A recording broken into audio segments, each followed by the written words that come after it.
Input देनी है, हमने नॉइस इनपुट देनी है, या कोई कंडीशन, किसी कंडीशन के बुनियाद पे हम उससे इमेज जनरेट करवाना चाह रहे हैं, तो जस्ट हमने उसे इनपुट देनी है और उस जनरेटर ने हमें उसके कॉरस्पॉन्डिंग अच्छा हाई क्वालिटी इमेजेस जनरेट करके देने हैं, ठीक है।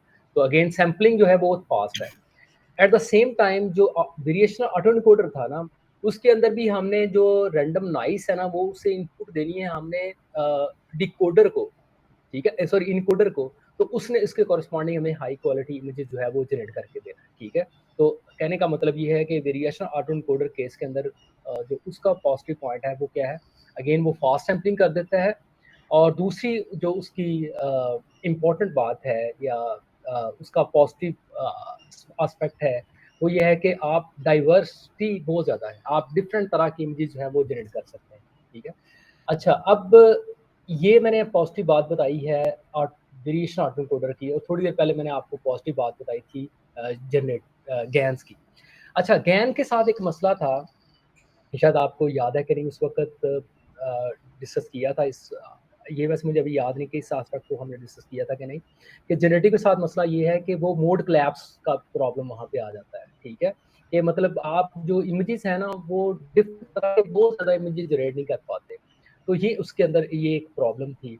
तो लेकिन वेरिएशन ऑटो एनकोडर के अंदर ये मसला नहीं है। आप मोड कोलैप्स की यहाँ पे कोई प्रॉब्लम नहीं है। डाइवर्स जो है ना, मीटिंग चल रही है, फ्री है।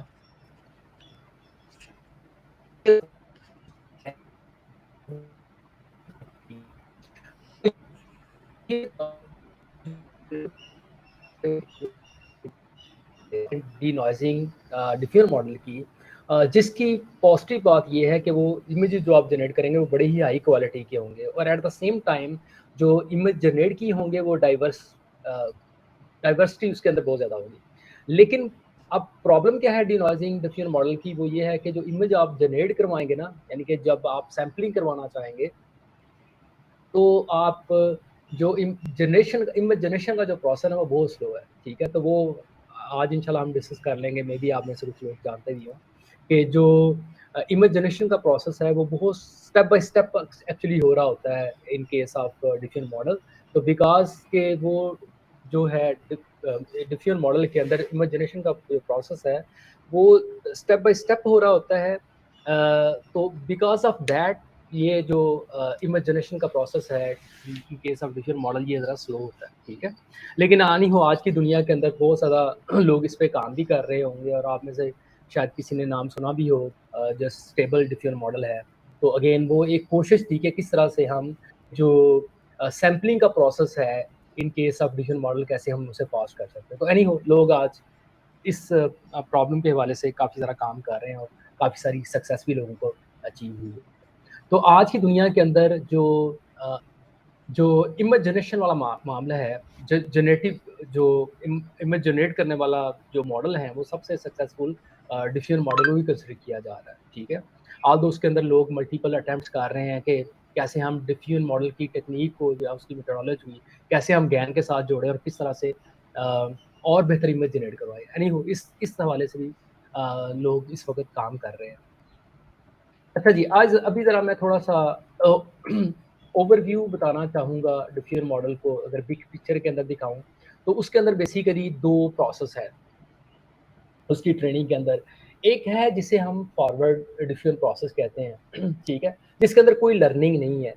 अब इसके अंदर होता क्या है कि हम उसके अंदर ना स्टेप वाइज़ ना हम नॉइस ऐड करते जा रहे होते हैं, ठीक है? जैसे आपको शो किया गया है कि फॉरवर्ड डिफरेंट प्रोसेस है, तो इसके अंदर हम अ, स्टेप S0 फॉर एग्ज़ाम्पल वो हमारा इनपुट इमेज था, उससे हमने X1 इमेज जनरेट करवाना, तो वो कैसे कि इसके अंदर थोड़ी-सी नॉइस ऐड कर लें, तो X1 जनरेट करवा लें। फिर X1 के अंदर फिर थोड़ी-सी नॉइस ऐड करें, तो X2 जो है इमेज है वो प्रोड्यूस कर लें, and so on up to हम स्टेप नंबर X3 पे जाते हैं, तो अल्टीमेटली हमारे पास जो इमेज आ जाता है ना, वो कंप्लीटली नॉइज़ी इमेज आ जाता है। जस्ट लाइक ऐसे समझ लें, वो इमेज ऐसा है जिसके ऊपर गॉसियन नॉइस है, जिसकी मीन 0 है और एक ख़ास फिक्स जो है उसकी स्टैंडर्ड अ, डेविएशन है, ठीक है? तो ये है फॉरवर्ड प्रोसेस। अब रिवर्स प्रोसेस क्या है कि हम कोई इमेज सैंपल करें इस गॉसियन डिस्ट्रीब्यूशन से जो कि नॉइसी इमेज है, और हम उसको इनपुट दे दें किसको, हम जो नेटवर्क हमने ट्रेन किया है उसको, तो वो हमें क्या करेगा, अगेन स्टेप बाय स्टेप वो इस नॉइज़ी इमेज से जो है वो नॉइज़ बेसिकली बताएगा कि एक्चुअली इसके अंदर नॉइज़ कितनी प्रोड्यूस हुई थी। वो हमें नॉइज़ रिटर्न करेगा जिसे हम ओरिजिनल इमेज से सब्ट्रैक्ट करते जाएँगे आहिस्ता-आहिस्ता, ठीक है? तो अल्टीमेटली हम जो है जो नॉइज़ फ्री इमेज है वो जनरेट कर पाएँगे। अब ये डिटेल दोनों प्रोसेस की फॉरवर्ड डिवीजन और noise division reverse division process है क्या? ये मैं आपको अभी थोड़ी देर तक ही दिखाता हूँ, ठीक है? दोबारा से अब ज़रा थोड़ा-सा डिटेल से देखने की कोशिश करते हैं कि division forward division process basically है क्या?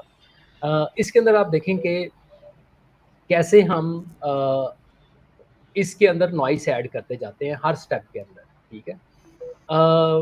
जैसे यहाँ पे आपको दिखाया है, मतलब मैं स्टेप xt-1 से xt प्रोस स्टेप पे जाना, xt-1 ये मेरे पास एक इनपुट इमेज है, इससे मैं जनरेट करवाना चाहूँ xt इमेजेस, तो वो मैं कैसे जनरेट करवा पाऊँगा? तो उस हवाले से ना यहाँ पे नीचे आपको डिस्ट्रीब्यूशन शो करवाई है, कि यहाँ पे शो करवाया है कि किस तरह से हम देखिए मेरे पास ना ये xt-1 का एक इमेज है। बेसिकली इसे कहाँ से सैंपल किया गया था? इसे अ, एक से एक डिस्ट्रीब्यूशन से जो है वो सैंपल किया गया था। अच्छा, एक इम्पोर्टेंट बात लास्टली भी हमने डिस्कस किया था, जिस तरह से हो रहा हमारा वेरिएशन है? ऑटोएन्कोडर जो था ना, उसके अंदर जो लर्निंग का प्रोसेस था ना वो प्रोबेबिलिस्टिक था, ठीक है? हम प्रोबेबिलिटी डिस्ट्रीब्यूशन जो है वो लर्न कर रहे थे। बिल्कुल यहाँ पे जो हमारा डिसीजन मॉडल है उसके हो रहा अंदर भी हमने प्रोबेबिलिटी जो डेंसिटी फंक्शन है उन्हें नहीं लर्न करना है, और उनसे हम जो है रैंडम सैंपल निकालेंगे। उनसे हम रैंडमली एक जो इमेज है ना उसे आप सैंपल करके लेंगे, ठीक है? तो बिल्कुल वही प्रोसेस यहाँ पे भी चल चल रहा होगा। मतलब ये है कि प्रोबेबिलिस्टिकली हम जो है इमेज जनरेशन वाला मामला यहाँ पे भी करेंगे, बिल्कुल ऐसे ही जैसे वेरिएशन ऑटोएन्कोडर के केस के अंदर किया था, ठीक है? अच्छा, यहाँ पे ना ये जो इस फिगर के अंदर जो यहाँ पे मैथमेटिकल नोटेशन शो की गई है ना, यहाँ पे बेसिकली हमने डिस्ट्रीब्यूशन आपको दिखाई है कि देखें जी ये जो xt है ना, ये कैसे हमने गेट किया है, किस इमेज से जो हमें xt-1 इमेज मिला था। बेसिकली हम करते क्या है कि जो xt-1 इमेज है ना, बड़ी तवज्जो से अब आपने सुनी है, अब ज़रा टेक्निकल बातें यहाँ पे डिस्कस होने लगी। हमने करना क्या है, हमने इस वाली डिस्ट्रीब्यूशन से जो कि जो हमें xt n-1 इमेज की है, ठीक है? उससे हमने xt-1 इमेज या सैंपल निकाला, ठीक है? अब देखिए हमने किया क्या, इस वाले इमेज के साथ ना अब हमने नई डिस्ट्रीब्यूशन जनरेट करवानी है, ठीक है? मतलब नई डिस्ट्रीब्यूशन जिसे हमने यहाँ पे नाम दिया Q का, ठीक है? Q xt गिवन xt-1, ठीक है? ये डिस्ट्रीब्यूशन का नाम हमने दिया है। अब बेसिकली करना क्या है आपने, बड़ी इंपॉर्टेंट बात, कि हमने ये जितनी भी डिस्ट्रीब्यूशन लर्न करनी है ना, इसके अंदर हमने वेरिएंस को रखना है कांस्टेंट, ठीक है? और चेंज किसको करना है या लर्न किसको करना है ना, हमने सिर्फ मीन को लर्न करना है। देखिए हर डिस्ट्रीब्यूशन के साथ जो है ना 2 चीज़ें जुड़ी हैं। एक जैसे मैंने आपको लास्ट वीक दिखाया था कि गॉसियन डिस्ट्रीब्यूशन है, बेल कर्व शेप कर्व है, तो उसके साथ 2 चीज़ें जुड़ी हैं। एक उसका मीन है और एक उसका वेरिएंस है।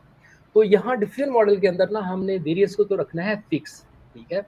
और अब हमने जो जिस चीज़ को चेंज करना है या जिस चीज़ को लर्न करना है वो है मीन, ठीक है? तो जैसे यहाँ पे दिखाया है कि जी इसका वेरिएंस जो है ना वो फिक्स है, इससे हमने शो किया यहाँ पे बी बेटा बीटा टी उसे मल्टीप्लाई किया है आई के साथ ना, तो ये हमारी कोवेरिएंस मैट्रिक्स है। अच्छा देखें, यहाँ पे चूँकि हमारा जो रैंडम वेरिएबल है उसके अंदर मल्टीपल फीचर है। देखिए इमेज जो है ना उसके अंदर मल्टीपल फीचर्स हैं, ठीक है?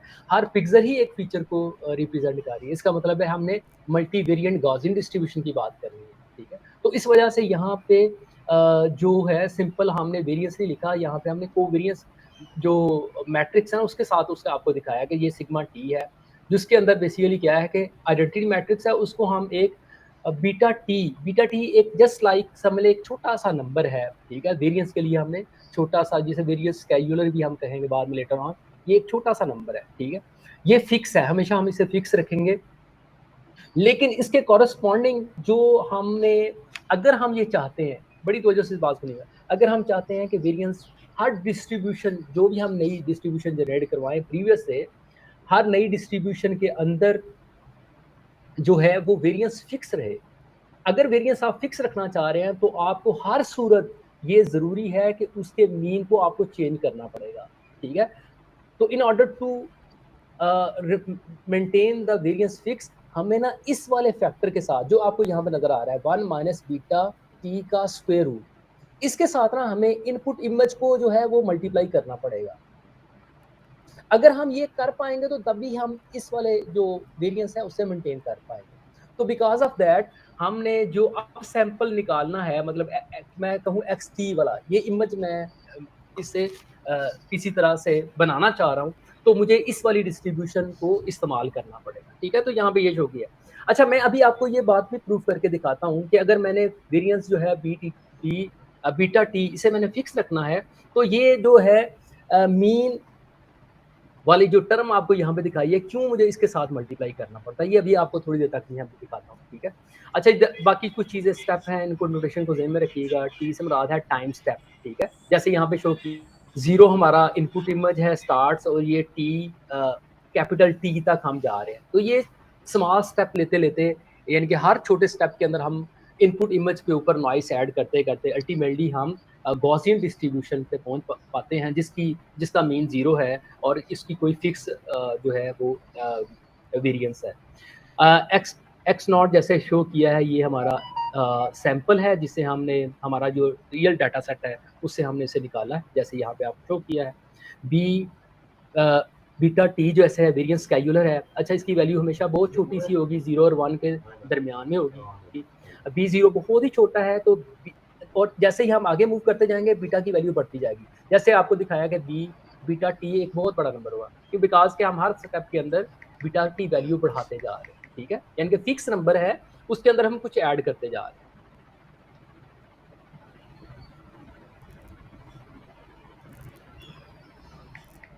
और के डिफरेंट मॉडल्स आर द, ये मैंने मुबारक शाह की स्लाइड से ली है, ये वाली स्लाइड। अच्छा, और जो प्रीवियस सी है ना, जो अगेन मैं उसका लिंक आपको नीचे से दिखाऊंगा, ये मैंने कहाँ से ये जो रिसोर्सेज हैं, ये लेटर ऑन मैं आपको शो कर दूंगा कि कहाँ से ये चीज़ें मैंने, ठीक है? अच्छा जी, ये जैसे यहाँ पे दिखाया है, different models are the probabilistic model use for imagination, they involve reversing the process of gradually degrading the data. जैसे आपको यहाँ पे शो किया है, 2 प्रोसेस स्टेप हैं, प्रीवियसली वैसे मैं बता चुका हूँ। फॉरवर्ड प्रोसेस के अंदर क्या है कि हम प्रोग्रेसिवली डिस्ट्रॉय करते हैं इमेजेस को by adding noise across the multiple time stamps, और रिवर्स प्रोसेस के अंदर बेसिकली क्या है, यहाँ पे लर्निंग है जिसके अंदर हम कोई न्यूरल नेटवर्क को यूज़ करेंगे और नॉइस को जो है सिक्वेंशली रिमूव करेंगे। और जैसे आपको यहाँ पे दिखाया जा रहा है कि ये हमारा डाटा है, डाटा सेट है जिसकी डिस्ट्रीब्यूशन बहुत ही डिफरेंट तरह की है, और उसको हम मैप कर रहे हैं bye using the forward process, किसके साथ? स्टैंडर्ड गॉसियन डिस्ट्रीब्यूशन के साथ, जिसका 0 मीन है और कुछ फिक्स स्टैंडर्ड वेरिएशन है, ठीक है? जैसे आई 1 हो सकती है। और इसी तरह से रिवर्स प्रोसेस क्या है कि आपने जो एक सैंपल लेना है स्टैंडर्ड डिविएशन से, और उसके ऊपर रिवर्स प्रोसेस अप्लाई करते-करते आपने उससे वैसा ही इमेज जनरेट करवाना है, जो बिल्कुल वैसा ही होगा जैसा हमारा एक्चुअल डाटा सेट के अंदर है, ठीक है? तो ये ओवरऑल प्रोसेस है डिफरेंट बुकिंग आ मॉडल के गई, अंदर मैं डाटा टिकट जनरेशन भेज के रहा हूँ। लिए। अच्छा, एक और चीज़ यहाँ पे ना, बेसिकली 3 तरह के मॉडल्स हैं जिन्हें लोग यूज़ करते हैं और आज की दुनिया के अंदर, जैसे डिनॉजिंग डिफ्यूजन प्रोबेबिलिस्टिक मॉडल है, नॉइस कंडीशन स्कोर नेटवर्क है, स्टोकेस्टिक डिफरेंशियल इक्वेशंस है। अच्छा, मैं आज जो डिस्कशन करने जा रहा हूँ वो पहले 12:30 AM। मॉडल की है, जिसे डिनॉजिंग डिफ्यूजन प्रोबेबिलिस्टिक मॉडल कहते हैं। आई नो दैट के स्टोकेस्टिक डिफरेंशियल इक्वेशन आजकल नुमान इस पे काम कर रहा है। होप्स हो कि आने वाले लेक्चर्स के अंदर, आने वाली हाँ, हमारी जो उसको ये दिखा लेक्चर की देना सीरीज़ है, बस।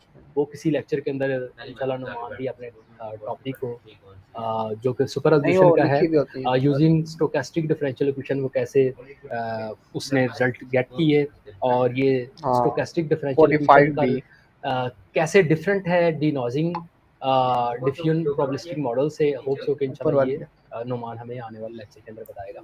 लेकिन honestly speaking, under the hood इनकी न्यूमेरिक इनकी जो मैथ है ऑल दो बड़ी ही डिफरेंट है, लेकिन एट द एंड जो ऑब्जेक्टिव फंक्शन है इन तीनों मॉडल का वो ऑलमोस्ट सेम है, ठीक है। तो ये बात बेसिकली इन तीनों मॉडल की डिस्कशन के बाद ये कंक्लूड की गई है, ठीक है। तो लेकिन आज मैं जो डिस्कस करने जा रहा हूँ वो denoising different probabilistic model. Coach number 3 है। अच्छा जी, अगेन नोटेशन की कोच बात मैं नंबर पहले भी कर चुका हूँ, अभी हम इसे स्किप करते हैं।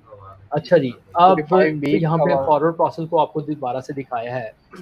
अच्छा, अब ज़रा दोबारा से आपने बड़ी डिटेल से प्लीज़ बड़ी तवज्जो से आपने इस वाली बात को देखना है, कि देखें कैसे अ, ये अ, हम इन फॉरवर्ड प्रोसेस कैसे आइटरेटिवली हम इन स्मॉल स्टेप कैसे हम अपने इन इनपुट इमेज को नॉइज़ी जो इमेज है वो बनाते जा रहे हैं, ठीक है।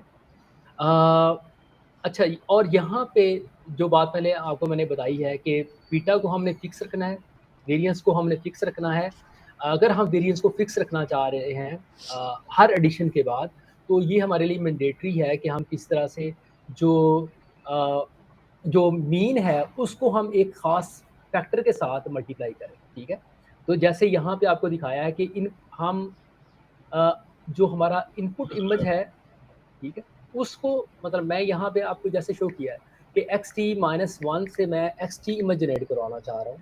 अच्छा, ये जितनी भी डिस्कशन है इसके अंदर आप देखिएगा, जब भी xt की मैं बात करूँगा इसका मतलब है ज़्यादा नॉइस वाला इमेज, और xt-1 की मैं बात करूँगा इसका मतलब है लेस नॉइसी इमेज, ठीक है। तो यहाँ पे मेरे पास इनपुट इमेज है xt-1।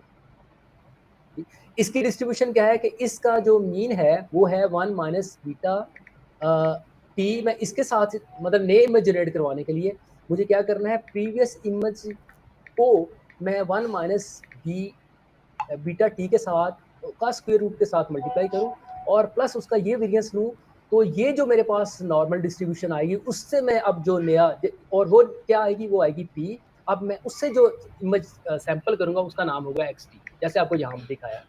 अब मैं जस्ट यहाँ पे ये शो कर देता हूँ कि पहले ये शो करता हूँ कि कैसे मैं in order to maintain the variance consistent, कैसे मेरे लिए ये इम्पोर्टेंट बात है कि मैं जो मीन है ना, जो मेरा मीन है उसके लिए ये वाली टर्म होना चाहिए। क्या मतलब, 1 minus beta T square root के साथ मुझे मल्टीप्लाई करना है, ये मेरे लिए क्यों ज़रूरी है। अभी मैं इस बात को नीचे ना शो करने जा रहा हूँ, ज़रा इसको बड़ी तवज्जो से देखिएगा। देखें जैसे यहाँ पे फ़र्ज़ किया मैं ना मेरे पास इनपुट इमेज है एक्स नॉट, ठीक है। और जस्ट समझाने के लिए ना मैं कहता हूँ उसकी ना नॉर्मल डिस्ट्रीब्यूशन से उसे मैंने निकालता हूँ, उसका कोई मीन है और उसका 1 जो है वो वेरिएंस है, ठीक है। अब मैं अगर इस डिस्ट्रीब्यूशन से मैं कोई नया इमेज जनरेट करना चाह रहा हूँ by using our previous idea, तो मुझे क्या करना है, देखिए ज़रा, मैं यहाँ पे इसको ना एक ए फैक्टर के साथ मल्टीप्लाई करूँगा।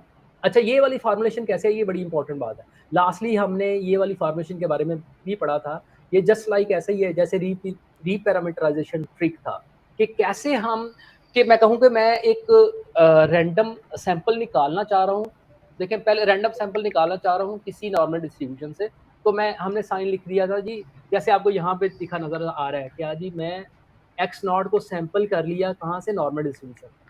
अब ये बेसिकली एक्सप्रेशन नहीं है, अब मैं इसको एक मैथ की फॉर्मुलेशन के अंदर लिखना चाहूँ, एक्सप्रेशन फॉर्म के अंदर लिखना चाहूँ, तो मैं ये जो रैंडमनेस वाला फैक्टर ना यहाँ से निकाल दूँ, और वो रैंडमनेस वाला फैक्टर मैं किसी और इक्वेशन के अंदर से डाल लूँ या किसी और जगह से मैं ले लूँ, तो मैं then by using the parameterization trick मैं एक एक्सप्रेशन लिख सकता हूँ। जैसे यहाँ पे हमने एक एक्सप्रेशन लिख लिया, जहाँ पे क्या मुराद है, एक्स नॉट, ये हमारा एक ये वाली पहली टर्म एक मीन है, ठीक है, जिसके अंदर हमने क्या किया, जो प्रीवियस इमेज है हमारा या प्रीवियस हमारा डाटा है उसे मैं एक्स के साथ मल्टीप्लाई कर रहा हूँ, ये मेरा मीन है, और प्लस ये मेरा ये मेरा हाँ वेरिएंस आप है, तैयार हो जाओ। या ये मेरी स्टैंडर्ड डेविएशन है, ठीक है, जिसको मैं वो जो रैंडम वैल्यू है उसके साथ मल्टीप्लाई कर रहा हूँ। तो ये बिल्कुल वही है, पैरामीटराइजेशन ट्रिक की क्वेश्चन है बेसिकली, इसी को हमने यहाँ पे लिखा है। तो अब मैं यहाँ पे बेसिकली ये आपको बताना चाह रहा हूँ कैसे हमने यहाँ पे जो ए है ना, ए कैसे 1 minus beta hat 1 minus beta T का स्क्वायर रूट बेसिकली कैसे आता है जी, इस बात को हम जरा यहाँ पे साबित करने जा रहे हैं। तो हमने यहाँ रखा जी बीटा ये हमारा स्टैंडर्ड डेविएशन है, ठीक है? क्योंकि मैं जो नॉइज़ निकाल रहा हूँ वो इस वाली डिस्ट्रीब्यूशन से निकाल रहा हूँ। तो अब मैंने यहाँ पे क्या कर दिया, आगे मैंने जस्ट इस वाली इक्वेशन का ना वेरिएंस फाइंड कर लिया। दोनों तरफ से मैंने कहा मैं वेरिएंस लेता हूँ। तो जैसे मैं वेरिएंस लूँगा, तो वेरिएंस वाली टर्म यहाँ पे क्योंकि ये कांस्टेंट है और ये मेरा इमेज है, तो हाँ, मुझे इमेज के हर फीचर का हाँ, वेरिएंस फाइंड करना है, लेकिन ए कांस्टेंट हो तो हम कैसे लिख सकते हैं? ए स्क्वायर लिख देंगे। और इसी तरह से अगेन ये बीटा स्क्वायर रूट भी कांस्टेंट है, तो अगेन मैं इसका वेरिएंस फाइंड करूँगा तो इसका स्क्वायर हो जाएगा, वो बीटा 1 आ जाएगा।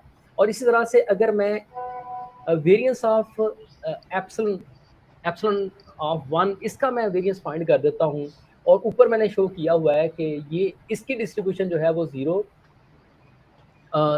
जो है वो है, इसकी डिस्ट्रीब्यूशन 0 मीन रखती है और स्टैंडर्ड जो डेविएशन है उसकी वो 1 है। तो मैं चूँकि इसकी वेरिएंस 1 है, तो अगर मैं उसको पुट करूँ तो वो आएगा 1। और इसी तरह से जो मेरा इनपुट इमेज है वो मैंने फॉर सिंपलिसिटी जैसे ऊपर मेंशन किया है, उसकी भी जो वेरिएंस है वो 1 है।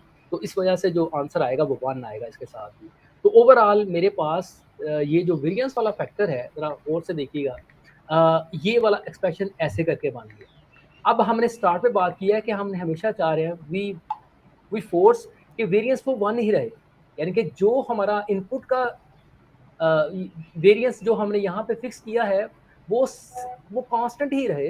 तो हमें क्या करना पड़ेगा, मतलब मैं यहाँ पे, यानी कि जैसे हमने बात ये किया कि हम अल्टीमेटली ये चाह रहे हैं कि एंड पे जो हमारे पास इमेज जनरेट हो उसका वेरिएंस कांस्टेंट हो, जैसे मैंने कहा यहाँ पे 1 हो। तो अगर मैं ये वाली वैल्यू यहाँ पे पुट कर देता हूँ, तो इससे जो मेरे पास ए वाले फैक्टर निकलेगा ना, वो देखिए वो क्या आ रहा है, वो 1 माइनस बीटा 1 का ओवरऑल स्क्वायर रूट आ गया। तो अब मैं इसका, यानी कि मेरा यहाँ पे जो ए वैल्यू है वो ये वाली वैल्यू फैक्टर, वो ये वाला फैक्टर मेरे पास आ गया। तो इस वजह से हमने यहाँ पे अब जो स्टार्ट पे लिखते थे कि जी मेरे पास जो एक्स टी है वो कैसे कैसे जनरेट होगा। अब यहाँ पे देखिए वो पूरी फॉर्मेशन आपके सामने बिल्कुल क्लियर होके आ गई कि यहाँ पे हमें हर सूरत, अगर हम वेरिएंस मेंटेन करना चाह रहे हैं तो हर सूरत हमें उसे मल्टीप्लाई करना पड़ेगा 1 माइनस बीटा हैट फैक्टर के साथ। तो ऐसा करने से हम हमेशा ही नया इमेज जो है वो जनरेट कर पाएंगे। ठीक है जी। तो बेसिकली ये वाला जो हमने सैंपल निकाला है वो किस डिस्ट्रीब्यूशन के कॉरस्पॉन्डिंग है, वो इस वाली डिस्ट्रीब्यूशन के कॉरस्पॉन्डिंग है जो यहाँ पे आपको शो की है। तो एनी हो, यहाँ पे मैंने बेसिकली ये इस पूरी एग्जांपल के अंदर ये शो करने की कोशिश की है कि क्यों अगर हम वेरिएंस को मेंटेन करते हैं तो क्यों हमें मीन के लिए इस वाले फैक्टर के साथ हमें मल्टीप्लाई करना पड़ता है, जिसे हम लिखा वहाँ 1 माइनस बीटा होल स्क्वायर। ठीक है, यहाँ पे ये बात शो की है। अच्छा जी, अब ज़रा फॉरवर्ड प्रोसेस के हवाले से कुछ और बातें भी, कि आपने हमेशा ही जो वेरिएंस की वैल्यू है, यानी कि बीटा की जो वैल्यू है ना, हमेशा बहुत छोटी रखनी है। देखें, अब हम अचीव क्या करना चाह रहे हैं, ये हमारा जो इनपुट इमेज है इसका कोई खास वेरिएंस है, जैसे यहाँ पे शो किया है 0.99। अल्टीमेटली हमारा टारगेट क्या है कि ये बेसिकली गॉसियन डिस्ट्रीब्यूशन हो जाए जिसका मीन 0 है। तो एक तो ये है कि एकदम से हम छलांग लगाएं कि बड़ी सा बीटा की वैल्यू बहुत बड़ी रखें, तो देन हम जल्दी से इस तरफ आ जाएंगे। लेकिन हमने देखा कि अगर हम बड़ी वैल्यू रखें वेरिएंस की, तो जो डिग्रेडेशन है ना, हम इनपुट इमेज पे बहुत ज़्यादा ऐड कर देंगे। जिसका क्या मतलब है, अगर आप बहुत ज़्यादा डिग्रेडेशन ऐड कर दें तो उससे जब अल्टीमेटली आपने रिकवर करना होगा ना ओरिजिनल इमेज, यानी कि नॉइज़ी इमेज, यानी एक स्टेप के अंदर आपने बहुत ज़्यादा नॉइज़ कर दी। उस एक नॉइज़ से आपने सारे का सारा इमेज का स्ट्रक्चर ही खराब कर दिया, डिस्ट्रॉय कर दिया। अब डिस्ट्रॉय इमेज से आप जब जो ओरिजिनल इमेज है रिकवर करना चाहें, फॉर एग्जांपल मैं कहता हूँ एक ही स्टेप के अंदर करना चाहें, तो चूंकि उसके अंदर स्ट्रक्चर रही नहीं, तो आप उसे रिकंस्ट्रक्ट नहीं कर पाएंगे accurately and efficiently. So because of that लोग कहते हैं जो बीटा की वैल्यू है ना बहुत छोटी रखें, ताकि जो डिस्ट्रक्शन आए ना एक स्टेप, हर स्टेप के अंदर, यानी कि स्टेप बाय स्टेप जैसे हम फॉरवर्ड प्रोसेस जो है वो कर रहे हैं, तो वो जो डिस्ट्रक्शन है ना बहुत थोड़ी थोड़ी आए। ठीक है, तो इस वजह से जो बीटा की वैल्यू है ना उसे बहुत छोटा रखें। ठीक है, जैसे आपको यहाँ पे नजर आ रहा है कि हमने 1000 स्टार्टिंग पेपर के अंदर ना, स्टार्ट वाले पेपर के अंदर लोगों ने 1000 जो स्टेप थे ना 1000 रखे, कि थोड़ा थोड़ा जो है ना बीटा की वैल्यू जो ऐड करते जाएं और अल्टीमेटली आप जो नॉइजी इमेज जनरेट करें जिसका मीन 0 है, ठीक है। और यहाँ पे अच्छा एक तो ये है कि फॉरवर्ड प्रोसेस के अंदर हर स्टेप को आप ऐसे करके अचीव करें। अच्छा दूसरा तरीकाकार है जिसे क्लोज फॉर्म या कहते हैं प्री कंप्यूट कर लेंगे। फॉरवर्ड स्टेप के अंदर आप एक वक्त के अंदर ही आप चाह रहे हैं कि मैं 1000वें स्टेप के अंदर आ जाऊँ और नॉइस इसके अंदर ऐड कर दूँ, तो उसकी क्लोज फॉर्म एक्सप्रेशन का क्या है, अब जरा उसको देख लेते हैं। अच्छा उसके हवाले से एक ये थी, ये पहला जो एक्सप्रेशन है, ये पहली जो डिस्ट्रीब्यूशन है वो है एक स्टेप के अंदर ही आप कैसे मतलब एक छोटे स्टेप से दूसरे स्टेप के अंदर आप जब जाते हैं तो किस तरह से आप नया इमेज जनरेट करते हैं। यानी कि यहाँ पे दो मैंने एक्सप्रेशन लिखे हैं। पहले एक्सप्रेशन के अंदर क्या है, नॉर्मल और एक्सटी से मुराद क्या है, यहाँ थोड़ा शायद मुझे और वजाहत कर देनी चाहिए थी। यहाँ एक्सटी से मुराद क्या है, जो आपका आउटपुट इमेज आएगा, ठीक है। और ये एक्सटी की ये वाली डिस्ट्रीब्यूशन है, उसका मीन ये है 1 माइनस पी, जिसे हम मल्टीप्लाई कर रहे हैं प्रीवियस जो इनपुट इमेज है उसके साथ, और इसकी वेरिएंस क्या है, beta T into multiply by I, ठीक है। आई क्या है, आइडेंटिटी मैट्रिक्स है बेसिकली। अब इसको हमने मॉडिफाई करना है। अगर हम चाहते हैं क्लोज फॉर्म एक्सप्रेशन के अंदर ना, मतलब मैं चाहता हूँ मैं एक एक्सप्रेशन लिखूँ, एक स्टेटमेंट लिखूँ और मैं जो 1000वें स्टेप के अंदर जो मेरे पास नाइस है वो आ जाए, तो उसे हम कंप्यूट कर सकते हैं बाय यूजिंग दिस डिस्ट्रीब्यूशन, यानी कि इसी फॉर्मुलेशन को थोड़ा सा चेंज कर रहे हैं। वो कैसे करके, यहाँ पे जैसे नजर आ रहा है कि अगर आप एक्सटी लेना चाह रहे हैं तो अब आपकी डिस्ट्रीब्यूशन क्या है कि जीरो इमेज को ना, जो इनपुट इमेज है उसे alpha hat under square root के साथ उसे मल्टीप्लाई कर लें और उसके वेरिएंस आपका हो जाएगा 1 माइनस अल्फा हैड का स्क्वायर मल्टीप्लाई बाय आई। अब ये एक्सप्रेशन कैसे आया, अभी मैं आपको ये वाला एक्सप्रेशन दिखाता हूँ डिटेल के साथ। अच्छा पहले ना एक दो टर्म अंडरस्टैंड कर रहे हैं कि देखें ये बीटा थी कि कितनी नॉइस आप ऐड कर रहे हैं। ये जैसे आपको यहाँ पे शो करके दिखाई है, बीटा 0.001 रखी है। हर स्टेप के अंदर हम 0.001 जो है ऐड करते जा रहे हैं। तो ये हमारा फिक्स नंबर है जिसे हम हर वक्त ऐड करते जा रहे हैं, ठीक है। अच्छा यानी कि जैसे मैंने आपको बताया कि वेरिएंस हमने फिक्स रखनी है, तो वो हमने फिक्स रखी है बीटा की वैल्यू 0.01 और हर स्टेप के अंदर हम उसी 0.01 को ऐड करते जा रहे हैं। तो ऐड करते करते अल्टीमेटली 200 स्टेप के ऊपर आपका जो बीटा की वैल्यू है वो 0.002 हो गई।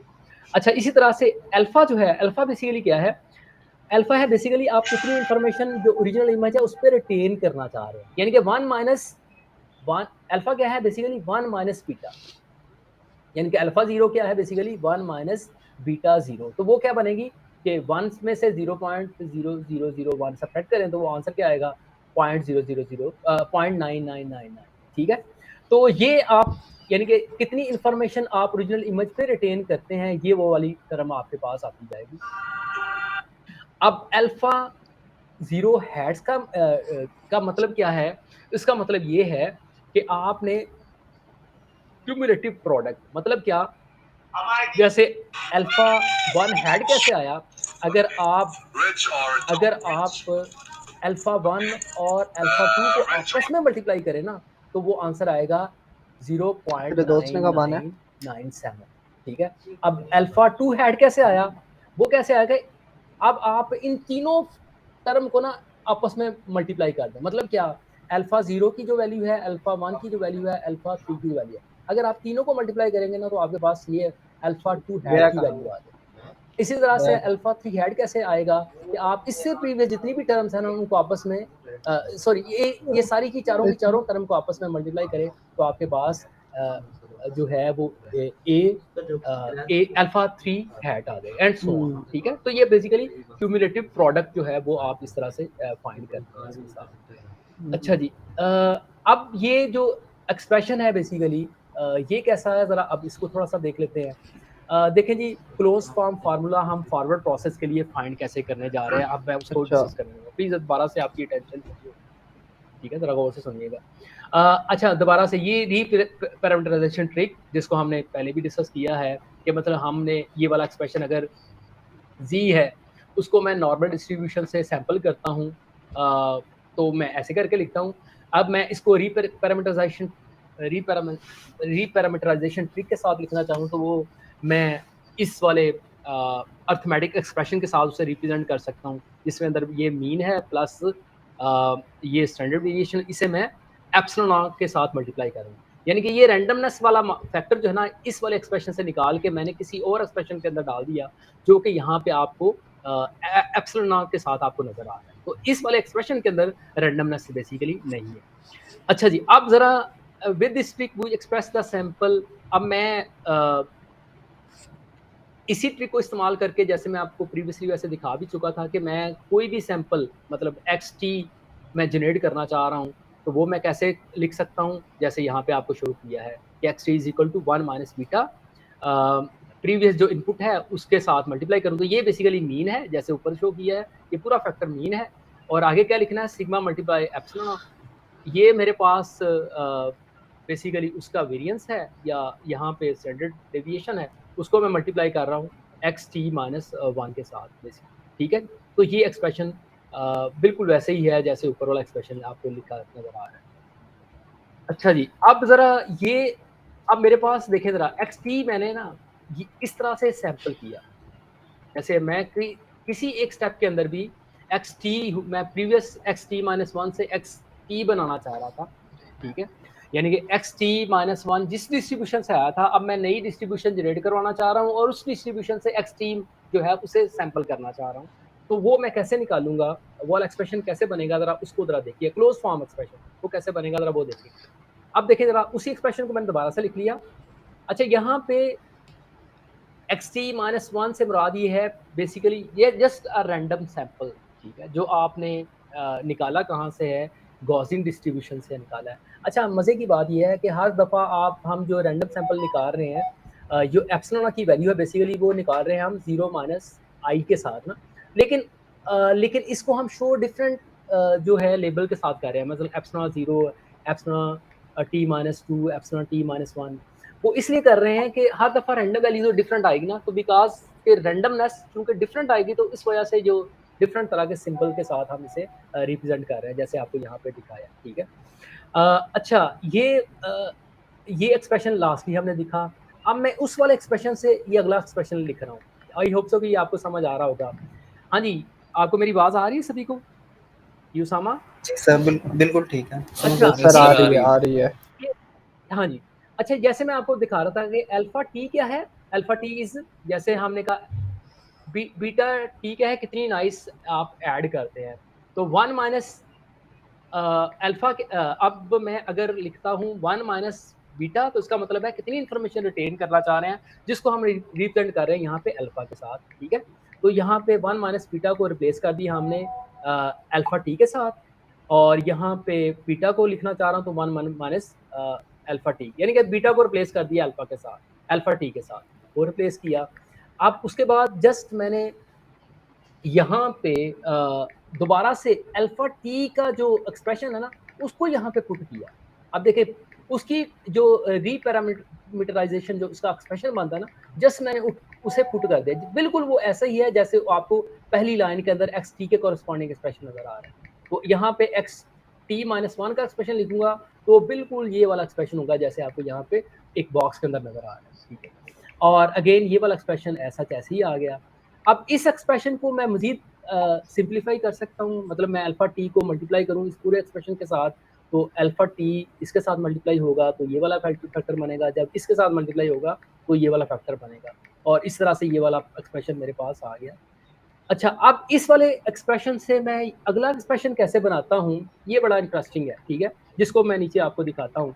अच्छा, ये ना मैंने कहाँ से ये वाली चीज़ें कहाँ से मैंने ली, मैं चाह रहा हूँ मैं अभी आपको शो कर दूँ, कहीं बाद में मैं भूल ना जाऊँ। This is very very important और इंटरेस्टिंग डिस्कशन, और बड़ा अच्छा एक्सप्लेन किया है। जनाब, ये वाला ना, ये जो अभी मैं आपको दिखा रहा हूँ एक्सप्रेशन कहाँ से मैंने लिया है, ये वाले यूआरएल से मैंने ये वाला जो डिस्कशन है ना, ये यहाँ से मैंने पढ़ी। ये बड़ा अच्छा यहाँ पे इस बंदे ने एक्सप्लेन किया है medium.com पे, ठीक है? तो ये वाला सारी डिस्कशन इस यहाँ से मैं ना चीज़ें निकाल के आपको दिखा रहा हूँ या बता रहा हूँ, ठीक है? तो आप बाद में यहाँ से पढ़ भी सकते हैं। अच्छा जी, अब दोबारा से ये मैं, अच्छा जी, अब ये वाली चीज़ यहाँ से इस वाले एक्सप्रेशन के अंदर कैसे कन्वर्ट हुई, इसे हम अभी थोड़ी देर बाद देखते हैं। लेकिन कहने का मतलब ये पूरा xt माइनस 1 वाला एक्सप्रेशन, अब देखें आफ्टर सिंप्लीफाई, इसे हम सिंप्लीफाई करते जाएं तो अल्टीमेटली हमारे पास ये एक्सप्रेशन आ जाएगा। वो क्या आएगा, X T bar underscore square root plus square root of 1 minus alpha T, और जिससे हम एप्सिलॉन आर के साथ मल्टीप्लाई करें। तो ये हमारे पास बेसिकली एक्सप्रेशन है जो कि क्लोज फॉर्म के अंदर है।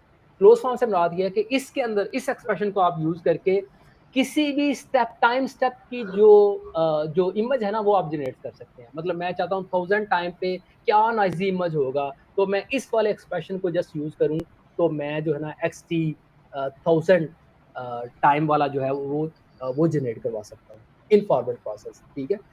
अच्छा, ये क्लोज फॉर्म एक्सप्रेशन है। अब जरा थोड़ी सी डिस्कशन कर लेते हैं यहाँ से, ये वाला एक्सप्रेशन यहाँ से कैसे इवैल्यूएट हुआ। This is very very interesting. उसने बड़ा अच्छा वहाँ पे एक्सप्लेन किया है, जरा उसको देख लेते हैं। देखिए ये वाला एक्सप्रेशन जैसे आपको यहाँ से दिखाया अगेन दोबारा से कि ये एक्सप्रेशन है, और इससे हम यानी कि मैं अल्फा को मल्टीप्लाई करूँ तो ये एक्सप्रेशन कुछ इस तरह से बन जाएगा। इसको यहाँ पे शो करते हैं अलग से, ये वाले इस वाले एक्सप्रेशन को शो किया x के साथ और इस वाले एक्सप्रेशन को शो किया y के साथ ना। ठीक है। और उसने कहा जी ये फर्ज किया, ये मेरे x और y क्या हैं, ये मेरी अंडरलाइंग डिस्ट्रीब्यूशंस हैं। ठीक है। अब मैं इसे रीपैरामीटराइजेशन, और ये मेरी जो मेरी हैं डिस्ट्रीब्यूशंस है ना, ये बेसिकली उनके वेरिएंस हैं। और अगर मैं इसे रीपैरामीटराइजेशन ट्रिक के साथ शो करना चाहूँ ना, तो देखें उसने यहाँ पे शो किया, वो कैसे करके कि मीन 0 है, और अब मैं ये मेरे पास जो है वेरिएंस है, तो ये मेरे पास वेरिएंस है, तो इसको मैं सिग्मा फाइंड करना चाह रहा हूँ, स्टैंडर्ड डिविएशन फाइंड करना चाह रहा हूँ, तो मुझे क्या लेना पड़ेगा, इसका स्क्वायर रूट है और इसको मैं इसके साथ मल्टीप्लाई करूँगा। ठीक है। ये मेरी स्टैंडर्ड डिविएशन है, इसको मैं ऐसा ऐसे लिखूंगा। और इसी तरह से ये जो मेरा y है, y मेरी ये नॉर्मल डिस्ट्रीब्यूशन है जिसका 0 मीन है, और 1 माइनस बीटा हैट ये मेरा इसका वेरिएंस है। तो अब मैं अगर इसका जो पैरामीटराइजेशन फॉर्म के अंदर लिखना चाहूँ तो अगेन उसको मैं इस तरह से करके लिखूंगा। तो अब स्टैट के कुछ रूल्स को उसने यूज किया है कि अगर मैं दो नॉर्मल डिस्ट्रीब्यूशन को ऐड करना चाहूँ ना, तो ऐड करने का मतलब क्या होता है कि उसकी ना मीन को आप ऐड कर लें और उसके वेरिएंस को आप ऐड कर लें। तो जस्ट उसने सिंपली इन ऐड करने के बाद ना जी डिस्ट्रीब्यूशन जो है फाइंड कर ली। मतलब ये एक्स और वाई को मिला के उसने जी डिस्ट्रीब्यूशन जो है ना वो जनरेट की है। जैसे उसने यहाँ पे शो किया कि ये जी डिस्ट्रीब्यूशन है जिसके अंदर मेरे पास मीन तो 0 है, वो ऐसा ऐसे ही आ गया। अब मेरे पास जो वेरिएंस है बेसिकली वो क्या है कि मैं इसके वेरिएंस को और इसके वेरिएंस को दोनों के वेरिएंस को आपस में ऐड कर दूं। तो उसने यहाँ पे ना दोनों के वेरिएंस को ऐड किया। देखिएगा x1 x2, ये x1 ये है मेरा एक्सप्रेशन जिसको मैं ऐसा ऐसे लिखूंगा, यहाँ पे देख लें आप। ठीक है। और x2 क्या है, ये वाला मेरा एक्सप्रेशन, इसको ऐसा ऐसे उसने लिखा और इन दोनों को ऐड किया। ऐड करने के बाद ये वाली फॉर्मुलेशन उसके पास आई, और इस वाली फॉर्मुलेशन को उसने यहाँ पे ना पुट कर दिया इस पूरी जगह पे। ठीक है। अब ऐसा पुट करने के बाद अब यहाँ पे देखें जरा, दो तरह की हमारे पास रैंडमनेस आ रही थी, एक एप्सिलॉन t माइनस 1 के साथ और एक दूसरी xt माइनस 1 के साथ। तो यहाँ उसने बता दिया है कि इन दोनों का मीन, इन दोनों को मैं ऐड करूँ तो कोई मेरे पास नई रैंडमनेस वाला फैक्टर आएगा। ठीक है। तो ये वाली एप्सिलॉन t माइनस 1 का बार के साथ उसने रिप्रेजेंट कर दिया, और यहाँ पे ये वाला पूरा एक्सप्रेशन ऐसा जैसे उसने लिख दिया। तो ये मेरी बेसिकली स्टैंडर्ड वेरिएशन है। तो अल्टीमेटली यानी उसने कहा कि ये मैं यहाँ पे पुट करूँ तो ये वाला एक्सप्रेशन का, और मजीद मैं इसे सॉल्व करता जाऊँ तो अल्टीमेटली मेरे पास ये वाला एक्सप्रेशन है। तो ये वाला एक्सप्रेशन बेसिकली उसने यहाँ पे बताया है कि आप ये वाला एक्सप्रेशन फॉर्म यूज़ करें, और आप किसी भी टाइम स्टेप पे जो है ना वो नाइसी इमेज जनरेट कर सकते हैं इन फॉरवर्ड स्टेप।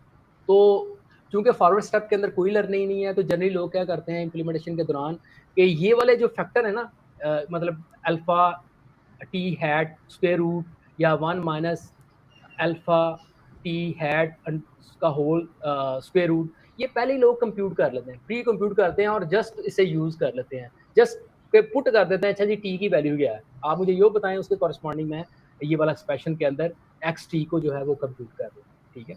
तो यहाँ पे बेसिकली ये चीज़ दिखाई है। अच्छा जी, अब ज़रा ये सारी डिस्कशन थी फॉरवर्ड स्टेप के हवाले से। फॉरवर्ड स्टेप के अंदर जितना भी हमने पढ़ा ना, उसके इन शॉर्ट एक सेंटेंस के अंदर मैं कहूँ ना, वो ये है कि इस वाले क्लोज फॉर्म एक्सप्रेशन को आप यूज़ करें जो यहाँ पे शो किया गया है, और आप किसी भी टाइम स्टेप के लिए जो है ना वो नॉइसी इमेज जो है वो जनरेट करवा सकते।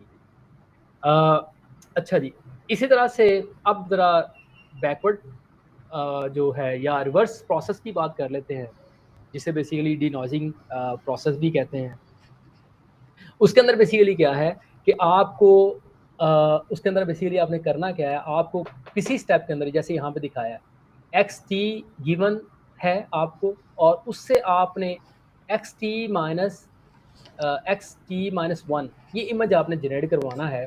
तो उसके लिए आपने जो डिस्ट्रीब्यूशन यूज़ करेंगे ना वो होगी क्यू, ठीक है। इस वाली क्यू डिस्ट्रीब्यूशन से आपने एक्स हाइट जनरेट करवाना। तो अब यहाँ पे इम्पोर्टेंट बात ये है कि ये बिल्कुल वैसे ही ये हमारी प्रॉब्लम पहले तो वो वैसे ही प्रॉब्लम बन जाएगी जैसे हमने डिस्कस किया था वेरिएशन ऑटो एनकोडर केस के अंदर। क्या वहाँ पे क्या डिस्कस किया था कि हमने इनपुट इमेज से हम देते थे, और उस इनपुट इमेज से हम जनरेट करवा रहे थे कि हम प्रोबेबिलिटी डिस्ट्रीब्यूशन जनरेट करवा रहे थे, ठीक है। मतलब मीन हम जनरेट करवाते थे और वेरियंस जनरेट करवा रहे थे, और उस जो भी हम नई डिस्ट्रीब्यूशन जनरेट करवाते थे उससे हम जो जी फैक्टर था वो सैंपल करते थे। याद आ रही बात? यानी कि डिस्ट्रीब्यूशन लर्न करने का मकसद ये था वहाँ पे कि आप कंटिन्यूअस नंबर जो है ना वो रेंज ऑफ नंबर जो है ना वो जनरेट करवा दें आप, और उन रेंज ऑफ नंबर को यूज़ करें ट्रेनिंग के दौरान, जिसकी वजह से हम इस काबिल हुए थे कि हम ड्यूरिंग हम इस काबिल हुए थे कि हम बाय यूजिंग इनकोडर हम कोई भी नया सैंपल जनरेट करवा सकते थे, ठीक है। यही हमने फ़र्क वहाँ पे पढ़ा था कि क्या फ़र्क है वेरिएशन ऑटो एनकोडर का और ऑटो एनकोडर का। कि ऑटो एनकोडर के अंदर आप जी वेक्टर जो था वो फिक्स नंबर जनरेट कर रहा था, कंटीन्यूअस नंबर नहीं जनरेट कर रहा था। तो because of by adding the probability distribution का आइडिया, हम कंटिन्यूअस नंबर जो है ना वो जनरेट करवा पाए थे जी वेक्टर के लिए। तो उन कंटिन्यूअस नंबर को यूज़ करके हम जो है डिफरेंट तरह के जो सैंपल थे वो जनरेट करवा पाए थे, न्यू सैंपल जनरेट करवा पाए थे। तो बिल्कुल वही आइडिया यहाँ पे भी है कि मेरे पास अब यहाँ पे मैं कैसे मेरे पास ये एक्स टी है और एक्स टी माइनस वन वाली डिस्ट्रीब्यूशन से मैं कैसे ये वाला नया इमेज जो है वो जनरेट कराऊँ। तो ये मोर और लेस वैसे ही प्रॉब्लम बन रही है, जिसकी मैं डिटेल अभी थोड़ी देर तक आपको दिखाता हूँ। तो वहाँ पे देखें ज़रा, वहाँ पे भी हम क्या लर्न कर रहे थे, थोड़ी सी दोबारा से बात, वहाँ पे अभी हम मीन लर्न कर रहे थे और हम लर्न कर रहे थे वेरिएंस लर्न कर रहे थे या स्टैंडर्ड डिविएशन लर्न कर रहे थे। तो ये मैं आपको स्टार्ट में बता दूँ कि यहाँ पे ट्रेनिंग के दौरान हमने वेरिएंस को तो रखना है फिक्स, हमने जस्ट मीन को लर्न करना, ठीक है। तो जस्ट हमारे नेटवर्क ने बेसिकली हमें क्या लर्न करके देना है, हमें मीन लर्न करके देना, तो वो हमने यहाँ पे लर्निंग करनी इन रिवर्स प्रोसेस। अच्छा जी, अगेन यही बात मैं प्रीवियसली आपको बता चुका हूँ।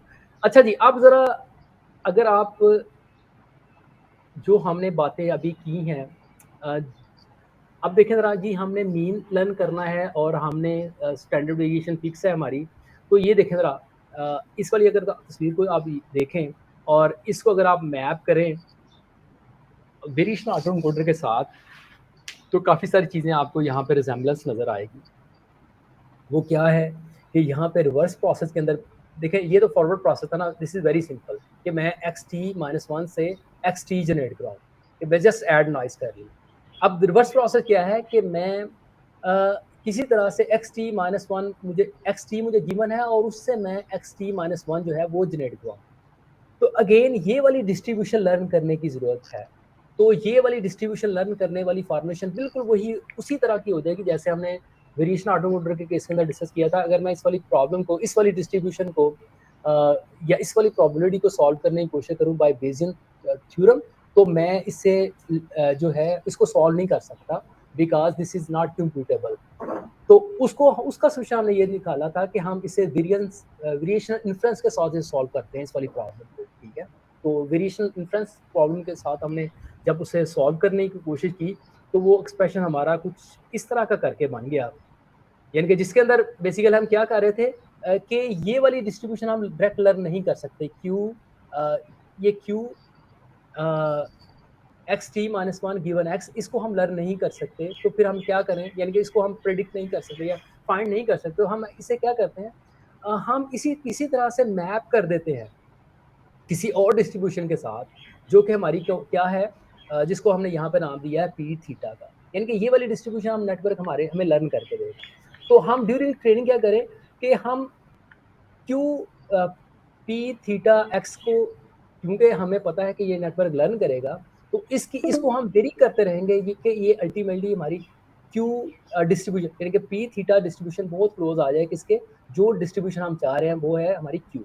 तो bye using the idea of के एल डाइवर्जेंस, हम इन दोनों डिस्ट्रीब्यूशन का डिफरेंस फाइंड करते रहेंगे और अल्टीमेटली नेटवर्क को ट्रेन करते रहेंगे कि अल्टीमेटली उसकी जो डिस्ट्रीब्यूशन पी थीटा है वो बहुत क्लोज हो जाए हमारी क्यू के। तो ये आइडिया बेसिकली सम हो उसी तरह का है जैसे हमने वेरिएशन ऑर्डर एनकोडर के केस के अंदर पढ़ा।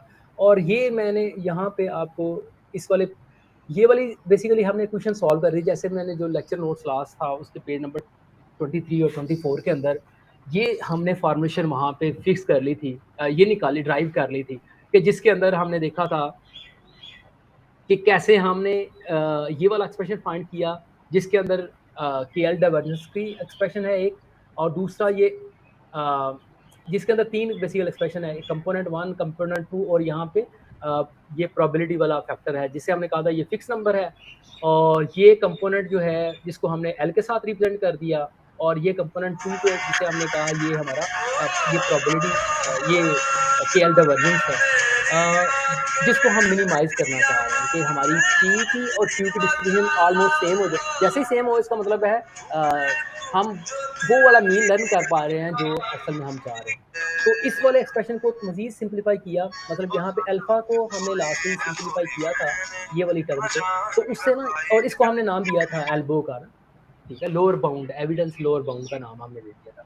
अब इन दोनों, यानी कि ये पूरा एक्सप्रेशन, इस पूरे एक्सप्रेशन की जगह पे अगर मैं इस एल को पुट कर दूं, और ये मेरी के एल डाइवर्जेंस, यानी के एल डाइवर्जेंस के दो टर्म आ जाएंगे, एक ये वाली और एक इस पूरे एक्सप्रेशन की जगह अगर मैं इसको रख दूं तो ये वाली, और दूसरा ये मेरे पास ये प्रोबेबिलिटी, लॉग प्रोबेबिलिटी की टर्म आ जाएगा। अब मैं अगर इनको इकट्ठा देखना चाहूँ ना, तो देखिएगा ज़रा, तो मैं आगे थोड़ा सा आपको दिखाऊँ, मैं दोबारा फिर इस वाली टर्म, हाँ जी, ये वाला एक्सप्रेशन हमारा कुछ इस तरह से करके हो जाएगा, यानी कि वही जो हम लॉस फाइंड करना चाह रहे थे, अब हमारा डिसीजन मॉडल के लिए ये ट्रेनिंग का जो एक्सप्रेशन है ना, वो ये हो जाएगा जो मैं आपको प्रीवियसली आपको दिखा रहा था। तो ये वाला एक्सप्रेशन है जिसे बेसिकली हमने क्या करना है, मिनिमाइज करना है, ठीक है।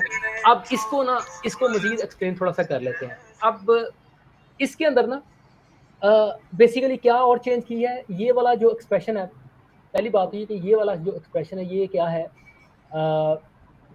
ये एक्सप्रेशन है कि at each time step P theta X T minus one given X T is close as possible to the true posterior of the forward process. यानी कि इसको हम हम चाह रहे थे कि ये जो एक्चुअल है हमारी है ना, ये जिसको हम कंप्यूट करना चाह रहे हैं तो उसके बहुत करीब आ जाए। सॉरी, यहाँ पे पी शो कर दिया, बेसिकली ये क्यू है, ठीक है, जो मैंने आपको नोटेशन शो किया ये क्यू, वहाँ पे क्यू है, तो ये मेरा डॉक्टर मुबारक ने यहाँ पे से क्यू पी कह दिया, लेकिन इसे आपने क्यू ही समझना। तो ये तो और ये जो सिग्मा है ये P1 से लेके P तक, मतलब ये वाला एक्सप्रेशन बार बार एवेल्यूएट करने की जरूरत है, ठीक है, हर T के लिए, क्योंकि ये हम डिफरेंट स्टेप परफॉर्म कर रहे हैं, डिफरेंट टाइम स्टेप के अंदर हमने डाइवर्जेंस देखनी है, डिफरेंट टाइम स्टेप के अंदर केएल डाइवर्जेंस देखनी है हम बिटवीन जो हम प्रेडिक्ट करना चाह रहे हो, जो हमारी एक्चुअली अकली हमारी ख्वाहिश है उसके दौरान। तो ये एक्सप्रेशन उस वजह से, और इसी तरह से ये वाला एक्सप्रेशन है बेसिकली, ये क्या है, ये याद है, ये लास्ट जो हमने डेरिवेशन की थी उसके अंदर हमने कहा था ये पी थीटा एक्स क्या है, बेसिकली ये नॉर्मल डिस्ट्रीब्यूशन से हम निकालेंगे ये वाला फैक्टर, और चूंकि इसके अंदर ना, इस वाले एक्सप्रेशन के अंदर चूंकि ये वाली प्रोबेबिलिटी हम नॉर्मल डिस्ट्रीब्यूशन निकालेंगे जिसका मीन 0 है और स्टैंडर्ड डेविएशन 1 है, तो इसका मतलब है इसको लर्न करने की जरूरत नहीं है, तो इस वाले फैक्टर को भी हम निकाल देते हैं फॉर सिंप्लिसिटी। और इसी तरह से जो पहली टर्म है ना, ये पहली टर्म बेसिकली क्या है, रिकंस्ट्रक्शन लॉस है, याद है लास्ट हमने शो किया था ये रिकंस्ट्रक्शन लॉस है। तो reconstruction loss in case of, क्योंकि हम हर सूरत मीन प्रेडिक्ट कर रहे हैं, या दूसरे लफ्जों में मीन प्रेडिक्ट करने का अल्टीमेटली मैं अभी एक्सप्रेशन के अंदर आपको दिखाऊंगा, या हम नॉइस प्रेडिक्ट करने की तरफ चले जाएंगे। यानी कि मीन वाला एक्सप्रेशन हमारा नॉइस वाले एक्सप्रेशन के अंदर सिंप्लीफिकेशन के बाद उसके अंदर ट्रांसलेट हो जाएगा। तो हमें इस वाली टर्म की जरूरत नहीं है, यानी कि हमें जो नॉइस है जिसे हम रिकंस्ट्रक्ट करना चाहें तो उसकी हमें ज़रूरत नहीं है। ये लोगों ने ये एक्सपेरिमेंट करके देखा कि इस वाली टर्म को अगर आप निकाल दें ना, तो उसके अंदर आपके रिजल्ट बेहतर आएंगे, बजाय कि आप एक्सपेक्ट करें कि रिजल्ट बुरे आए। यानी और दूसरा, आपकी इम्प्लीमेंटेशन भी सिंपल हो जाएगी। तो कहने का मतलब ये वाली टर्म भी और ये वाली टर्म की भी ज़रूरत नहीं है। तो अल्टीमेटली आप देखेंगे आप वाला एक्सप्रेशन जो है ना, सिंप्लीफाई होने के बाद सिर्फ ये वाला एक्सप्रेशन आ जाएगा। यहाँ पे यानी अभी स्टिल इस वाले एक्सप्रेशन को लिखा हुआ है, जैसे यहाँ पे दिखाया है, the first term measure the reconstruction error and can be added with an independent decoder, और लोगों ने इसे कहा कि इसे ना भी इंक्लूड करें तो कोई रिजल्ट नहीं। अच्छा, दूसरी ये एक इम्पॉर्टेंट बात यहाँ पे लिखी हुई है कि L divergence of the two Gaussian, यानी कि हमने कोशिश ये की है कि हर एक स्टेज से अगली स्टेज के अंदर हम गॉसियन डिस्ट्रीब्यूशन ही ऐड कर रहे थे, तो हम गॉसियन डिस्ट्रीब्यूशन ही रिमूव करना चाह रहे हैं। तो वो कह रहे हैं कि K L divergence of two Gaussian is a KL distance between their mean, यानी कि ये वाला जो डिफरेंस है ना, ये मीन का डिफरेंस है। ठीक है, तो मीन ये वाला एक आइडिया यूज करना है, पहली टर्म को वैसे निकाल देना है, और दूसरे उसने दो और सिंप्लीफाई जो है ना इस वाले एक्सप्रेशन को के लिए मजीद सिंप्लीफिकेशन करने के बाद उसने इस वाले एक्सप्रेशन को इस तरह से निकाला कि ये वाला एक्सप्रेशन जनाब इसके अंदर ये वाली टर्म वैसे ही ख़त्म है, और इसको मैं मजीद सिंप्लीफाई करूँ ना, तो ये एक्सप्रेशन मेरा ये वाला पूरा एक्सप्रेशन इस वाले एक्सप्रेशन के अंदर ट्रांसलेट हो जाएगा। आल्दो यहाँ पे ना मैं कुछ आपको साबित करके नहीं दिखा रहा, यानी कि ये इसकी डेरिवेशन मैं आपको नहीं दिखा रहा, लेकिन अगर आप देखना चाहें तो ये वैसे कोई मुश्किल है नहीं। जस्ट ये है कि इसको थोड़ा प्रैक्टिकली देखना कि ये टर्म कैसे निकालनी है उसने यहाँ से ना, ये टर्म यहाँ पे कैसे है। तो जस्ट ये वाला एक्सप्रेशन जिसके अंदर ये वाला फैक्टर, तो पहले ही मैं आपको बता चुका हूँ कि इसकी ज़रूरत ही नहीं है, क्योंकि रिकंस्ट्रक्शन तो हम क्या ही नहीं रहे, नॉइस तो रिकंस्ट्रक्ट नहीं करनी है हमने, नॉइस की रिस्ट्रक्शन यानी कि स्ट्रक्चर तो उसके अंदर कोई ऐसा है ही नहीं, तो इस वजह से उस वाली टर्म को ऐसे निकाल दिया। अब इस वाली टर्म को सिंप्लीफाई करने के बाद जस्ट ये जो मीन है, यानी कि यहाँ पे ये मीन था, ये इसका मीन, ये मेरी जो पहली टर्म है, ठीक है, ये इसका मीन यहाँ पे इस तरह से लिखा है हमने, और दूसरी टर्म का मीन यहाँ पे ऐसे ही लिखा है। अब इन दोनों टर्म को अगर मीन को मैं सब्ट्रैक्ट करूँ ना आपस में, इन दोनों टर्म को मीन को सब्ट्रैक्ट करने के बाद हमारे पास जो सब्ट्रैक्शन के बाद टर्म बचती है ना, उसके अंदर हम दो जो नॉइसेस है ना उनको सब्ट्रैक्ट कर रहे हैं। एक जो हमारी ग्राउंड ट्रूथ नॉइस है, और दूसरा हमारे जो इमेज के ने जो मॉडल है हमारी प्रेडिक्ट की। तो अल्टीमेटली ये वाला एक्सप्रेशन जो है, ये वाला एक्सप्रेशन मीन्स को लेके मीन दोनों को सब्ट्रैक्ट करता है, तो सब्ट्रैक्ट करने के बाद अल्टीमेटली हम दोनों नॉइस को सब्ट्रैक्ट कर रहे होते हैं। एक नॉइस जो हमने ऐड की एक्चुअली, और दूसरा जो मॉडल ने एक्चुअली प्रेडिक्ट की, तो उनके दरमियान फर्क जो है बेसिकली यहाँ पे होता हमें नजर आ रहा है। तो आई नो दैट कि यहाँ पे मैंने इसको एक्सप्लेन नहीं बहुत ज़्यादा कर रहा, या इसके हवाले से कोई चीज़ ऐड नहीं कर रहा, लेकिन अगर आप देखना चाहें तो अभी जो medium.com मैंने आपको दिखाया ना URL, उसके ऊपर आप देख सकते हैं इस वाली चीज़ को। अच्छा जी, अब जरा यानी कि आप हमारे आप नहा लो नया लिंक जनरेट कर लेते हैं 3 मिनट से। जी कर लें। अबे शावर ले ले कोई। वो चलो लो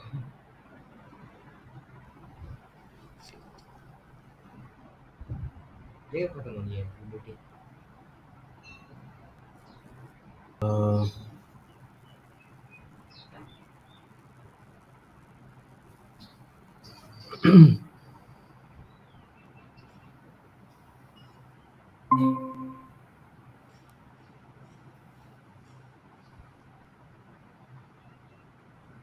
जी उसामा, आपको आवाज आ रही है? जी सर, शेयर है। ठीक है। अच्छा जी, अब ना ये बेसिकली ट्रेनिंग एल्गोरिथम ओवरऑल ये हो गया जिसके अंदर हमने ये वाला ऑब्जेक्टिव फंक्शन यूज की करना है in order to train our model. अच्छा, अब इसके अंदर बेसिकली हो क्या रहा है कि हमने अपने क्यू ऑफ एक्स नॉट, मतलब हमारा जो ट्रेनिंग डाटा सेट है उसके अंदर से हमने कोई सैंपल निकाला, और इसी तरह से यूनिफॉर्म डिस्ट्रीब्यूशन को यूज़ करके हम उसमें से टाइम स्टैम्प्स निकालेंगे, ठीक है, टी, और इसी तरह से हम Gaussian distribution, normal Gaussian distribution को यूज़ करके हम वहाँ से कोई नॉइस वाली फैक्टर भी निकालेंगे, एक नॉइस वाला वेक्टर निकालेंगे, और इसको यूज़ करेंगे इन ऑर्डर टू इसको यूज़ करके हमने बेसिकली क्या किया, हमने नया इमेज जो है वो जनरेट करेंगे। बेसिकली ये वाला फैक्टर, ये देखिए, ये 3 टर्म्स यूज़ मैंने की हैं इस वाले, ये एप्सिलॉन थीटा ऐसे ही समझें, ये हमने इनपुट दी है अपने लर्निंग एल्गोरिथम को, जो कि बेसिकली हमने यूनेट यूज़ करेंगे, जो हमारा नॉइसी, जो हमारा इनपुट इमेज लेगा और उससे जो है ना वो नॉइस प्रिडिक्ट करेगा कि कितनी आपने नॉइस ऐड की। यानी कि यहाँ पे हमने, ये मेरा इनपुट इमेज है, by using this term alpha T और ये वाली टर्म यूज़ करके हमने उसके ऊपर नॉइस ऐड कर दी, और फिर हमने, और प्लस हमने टी जो है एज अ इनपुट दे दी, किसको, हमने अपने न्यूरल नेटवर्क को इनपुट दे दी, और उसने क्या किया, उसने यहाँ पे हमें नॉइस प्रेडिक्ट करके दी, और हम उससे एक्चुअली नॉइस जो हमने उसके अंदर ऐड की होगी उससे सब्ट्रैक्ट करेंगे, तो वो एक्चुअली हमें पता चल जाएगा कि हमारी नॉइस है क्या कितनी, और ये ग्रेडियंट हम कंप्यूट करके इसी वाले नेटवर्क को बाय यूजिंग बैक प्रोपगेशन इसके वेट्स को अपडेट करेंगे। तो ये बेसिकली एल्गोरिथम है जो ट्रेनिंग का है। मौसम कैसा है? अच्छा, इसी तरह से सैम्पलिंग वाला तरीकाकार क्या है, नई इमेज कैसे हम जनरेट करेंगे, कि अब देखें मैं मेरे पास अगेन ये मेरा नेटवर्क है जिसे ट्रेनिंग के दौरान मैंने ट्रेन किया है, इसको मैं अपना कोई नॉइसी इमेज इनपुट देता हूँ, और साथ ही उसे टाइम स्टैम्प भी दे देता हूँ। ये मेरा यूनेट है, यूनेट नेटवर्क है जिसे हम यूज़ कर रहे हैं। यूनेट के बारे में शायद आपने पहले सुना भी हो कि जिसे बेसिकली सेगमेंटेशन के लिए इनिशियली यूज़ किया गया था, तो उसको हम यहाँ पे यूज़ कर रहे हैं। तो ये क्या कर रहा है, ये प्रेडिक्ट करके मुझे दे रहा है नॉइस, ठीक है। एक्चुअल में ये वाली मेरी थी कल, और हम बेसिकली क्या कर रहे हैं, बदकिस्मती इस वाली नॉइस को, जैसे आपको यहाँ पे दिखाऊं, इस वाली नॉइस को तो अभी तो चल रही है। बेसिकली मैं सब्ट्रैक्ट कर रहा हूँ बाय यूजिंग दिस फॉर्मेशन जो आपको प्रीवियसली मैंने दिखाई। ये मेरे पास ये नॉइस थी, इसको मैं इस वाले फैक्टर के साथ मल्टीप्लाई करूँ, और आधा मैं घंटा, एक्चुअली जो मेरा इमेज है आधा XT, घंटा। उसमें से सब्ट्रैक्ट कर दूँ, तो मेरे पास जो इमेज आएगा वो लेस नॉइसी है। मेरे पास एक डिस्ट्रीब्यूशन आ जाएगी बेसिकली, आप, और मैं इस वाली डिस्ट्रीब्यूशन से जो इमेज सैंपल करूंगा, मेरा क्या है XT-1, जो कि देखें आपको यहाँ पे नजर आ रहा है, जो कि लेस नॉइसी है। XT जो कि नॉइसी था, ये नेटवर्क को मैंने दिया, उसने मुझे नॉइस दी, उस नॉइस को मैं एक्चुअली इमेज से सब्ट्रैक्ट करूं जो कि ये वाला है, तो उससे मेरे पास जो इमेज आ रहा है वो लेस नॉइसी है। तो ये स्टेप मैं बार बार करता जाऊं तो अल्टीमेटली मेरे पास बिल्कुल प्योर यानी कि X0 मैं जनरेट करवा सकता हूँ। वो कैसे करवाता हूँ ये मैं अभी आपको दोबारा से दिखाता हूँ। सर एक क्वेश्चन है इधर मेरा। हाँ जी, जी जी जी जी। ऊपर वाला जो स्लाइड थी उसमें हाँ जी, सर जो मॉडल है उसने प्रिडिक्ट किया नॉइस z ऑफ थीटा, हाँ तो उसको हम मल्टीप्लाई क्यों कर रहे हैं उस एक्सप्रेशन से 1 माइनस अल्फा टी? हाँ, बेसिकली ये वाला फैक्टर ना, ये हमने प्रीवियस स्लाइड्स के अंदर ना, अगर आपको दिखाऊं ना,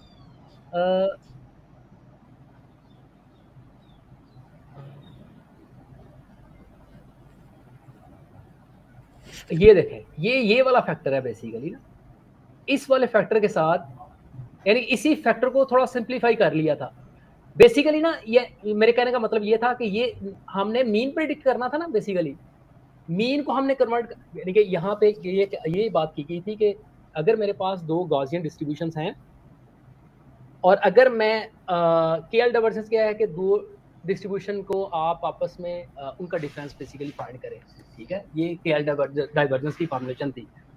अब वो कहता है अगर आप उन दोनों का गॉसियन डिस्ट्रीब्यूशन, अगर जस्ट आप उनका मीन को डिफरेंस कर लेते हैं ना, तो देन आपको, जैसे यहाँ पे मैंने दिखाया प्रीवियस स्लाइड के अंदर, ये KL divergence of the two Gaussian is just कि आप उनके मीन को आपस में डिफरेंस ले लें।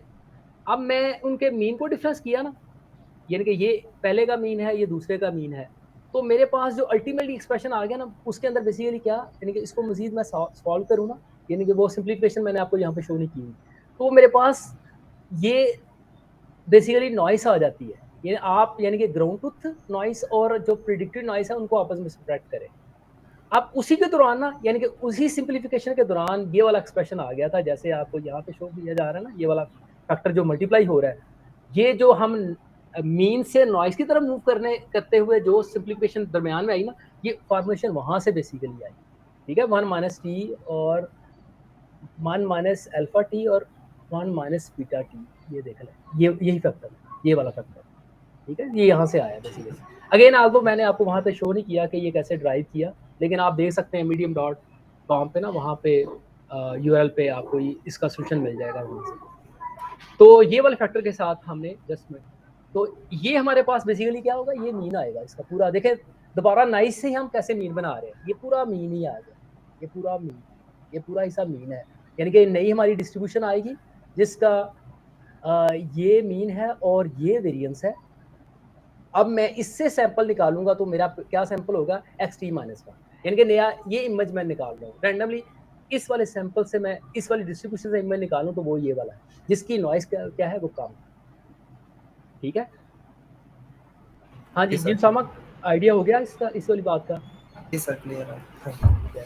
अच्छा जी, अब जरा दोबारा से इस वाली बात को ना, इस वाले प्रोसेस को जरा हम दोबारा से देख लेते हैं जरा पिक्टोरिकली ना।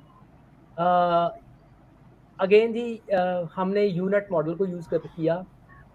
अब डाटा सेट के हवाले से हमने ट्रेनिंग के दौरान बेसिकली क्या किया, देखें ए random time stamp T is, जो मैंने पहले आपको बता दी जस्ट उसकी एक्सप्लेनेशन है, कोई नई बात नहीं है। A random time step T will be selected for each training sample, apply the Gaussian noise to corresponding to t to each image, ठीक है, and convert the time step to embedding or vector. कि अब हमने basically करना क्या है कि हर time step पे हमने जो है गॉसियन जो नॉइस है ना वो अप्लाई करनी है हमने। जैसे इपॉक नंबर 1 है ना, ये आपके पास क्या होगा, ये देखें जरा, ये नॉइस इमेज जनरेट किया ना आपने, ठीक है, इनके फॉरवर्ड प्रोसेस के लिए आपने ये नॉइस इमेज जनरेट किया। ये टाइम स्टेप आपने यूज की। आप इन इपॉक 2, यानी कि मैं क्या कर रहा हूँ, इपॉक 1 के अंदर डाटा सेट ट्रेनिंग के लिए इसको मैं यूज कर रहा हूँ,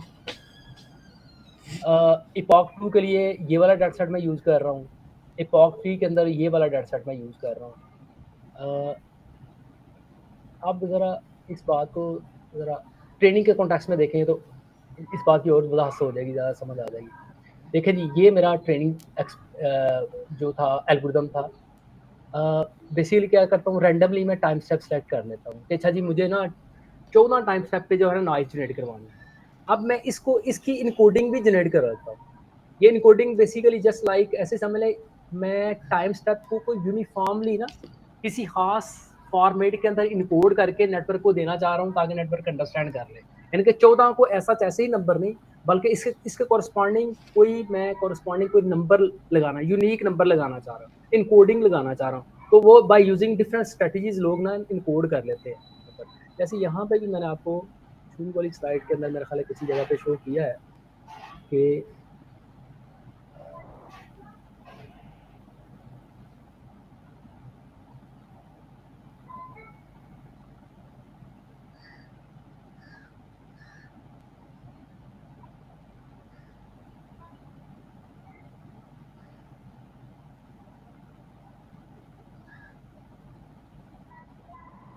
हाँ ये यहाँ पे जैसे देखें ना, टाइम रिप्रेजेंटेशन के लिए ना लोग क्या करते हैं, sinusoidal positional embedding or random Fourier feature. ये बेसिकली ना जस्ट ऐसे समझ लें, ये फार्मूलेशन है कोई, इस फार्मूले को ना टाइम के साथ कुछ यूज़ कर लें तो देन आप नया जो रिप्रेजेंटेशन है इस टाइम स्टैम्प की वो जनरेट करवा सकते हैं। तो वही नेटवर्क को ना ऐसा जैसे ही आपने इनपुट देनी है ड्यूरिंग ट्रेनिंग, ताकि ये समझ आए कि ये जो नॉइस आप प्रिडिक्ट करने जा रहे हैं ये किस टाइम की है, ठीक है। पहले ज़ाहिर है पहले स्टेप के अंदर स्टार्टिंग टाइम स्टेप के अंदर नॉइस कम होगी, अगर जैसे ही आप आखिरी स्टेप के अंदर जाएंगे तो नॉइस ज़्यादा होगी। तो नेटवर्क को ये अंदाज़ा हो जाएगा कि मुझे किस वाले टाइम स्टेप की जो नॉइस है उसे प्रिडिक्ट करना है। तो ये नॉइसिंग वेक्टर की बात हो रही थी। टाइम स्टैम्प एंड इनकोडेड, ये इनकोडिंग की बात हो रही थी, अभी हमने कर ली है। इस तरह से अब आपने नॉइस उसके अंदर ऐड करनी है। जैसे आपने ये देखें फॉरवर्ड स्टेप के लिए ये एक्सप्रेशन यूज़ किया, और आपने XT -1 नॉइस इमेज जो है वो जनरेट कर लिया, ठीक है। अगेन वो सारी फॉर्मेशन जो स्टार्ट पे आपको दिखा चुका हूँ, वो आपको यहाँ पे होती नज़र आ रही है। ये फॉरवर्ड स्टेप हो गया। अच्छा जी, अब ट्रेनिंग के अंदर क्या करना है आपने, इस वाले नॉइस इमेज को लेना है, ये ऐसा ऐसे ही आ गया, और इसके कॉरस्पॉन्डिंग ये जो नॉइस आपने टाइम स्टेप एम्बेडिंग है, इसको नेटवर्क को दे देना है, और नेटवर्क ने आपको क्या करके देना है, इस टाइम स्टेप के कॉरस्पॉन्डिंग जो नॉइस है उसे आपने प्रेडिक्ट करना है, और इस टाइम स्टेप के कॉरस्पॉन्डिंग जो एक्चुअल नॉइस है उसमें से आपने इसको सब्ट्रैक्ट करना है, जैसे आपको यहाँ पे दिखाया है इस फॉर्मेशन के अंदर। ट्रेनिंग जनाब हमने इस तरह से करनी है। अब इस तरह से अब सैम्पलिंग कैसे होगी, यानी कि नया इमेज हम कैसे जनरेट करेंगे, this is again very very simple. Again इसी नेटवर्क को आपने यूज़ करना है। तो उसके लिए क्या है कि आपने आइटरेटिव, अच्छा, रिवर्स डिनॉइजिंग या सैम्पलिंग तीनों का मतलब एक ही है, ठीक है। आपने करना क्या है, जैसे फॉर एग्जांपल आपने जो है टोटल जो टाइम स्टेप है ना वो 1000 यूज़ किए फॉरवर्ड स्टेप के नेटवर्क, किस तरह से हम नॉइस ऐड करें, कितने स्टेप यूज़ करें, जैसे 100 आपने यूज़ किए। तो अब आपने 100 स्टेप के लिए ना आपने by using standard normal distribution, जिसका मीन 0 है और यूनिट जिसका वेरिएंस है, उससे आपने एक सैंपल निकाला, ठीक है, जैसे आपको यहाँ पे दिखाया है XT, that is sample from this distribution. वो आपने इनपुट देना है नेटवर्क को, यूनिट जिससे हमने ट्रेन किया है, और एट द सेम टाइम आपने टाइम स्टैम्प की एम्बेडिंग भी जो है ना वो भी दे देनी साथ। तो अब इसने क्या करना है, इसने नॉइस प्रेडिक्ट करना है। अब आपने सिंपल अगला स्टेप क्या करना है कि ये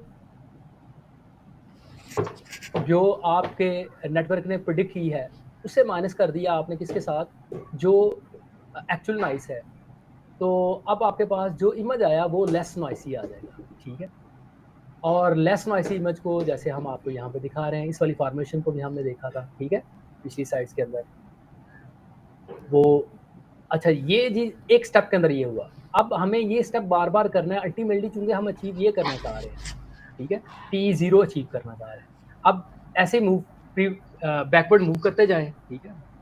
तो यहाँ पे जैसे आप टाइम स्टेप 2 पे हैं, X2 के अंदर क्या है, आपने इसकी टाइम एम्बेडिंग दी, और ये टाइम स्टेप 2 के ऊपर जो भी नॉइज़ी इमेज था वो नेटवर्क को दिया, तो इसने नॉइस प्रेडिक्ट करके दी।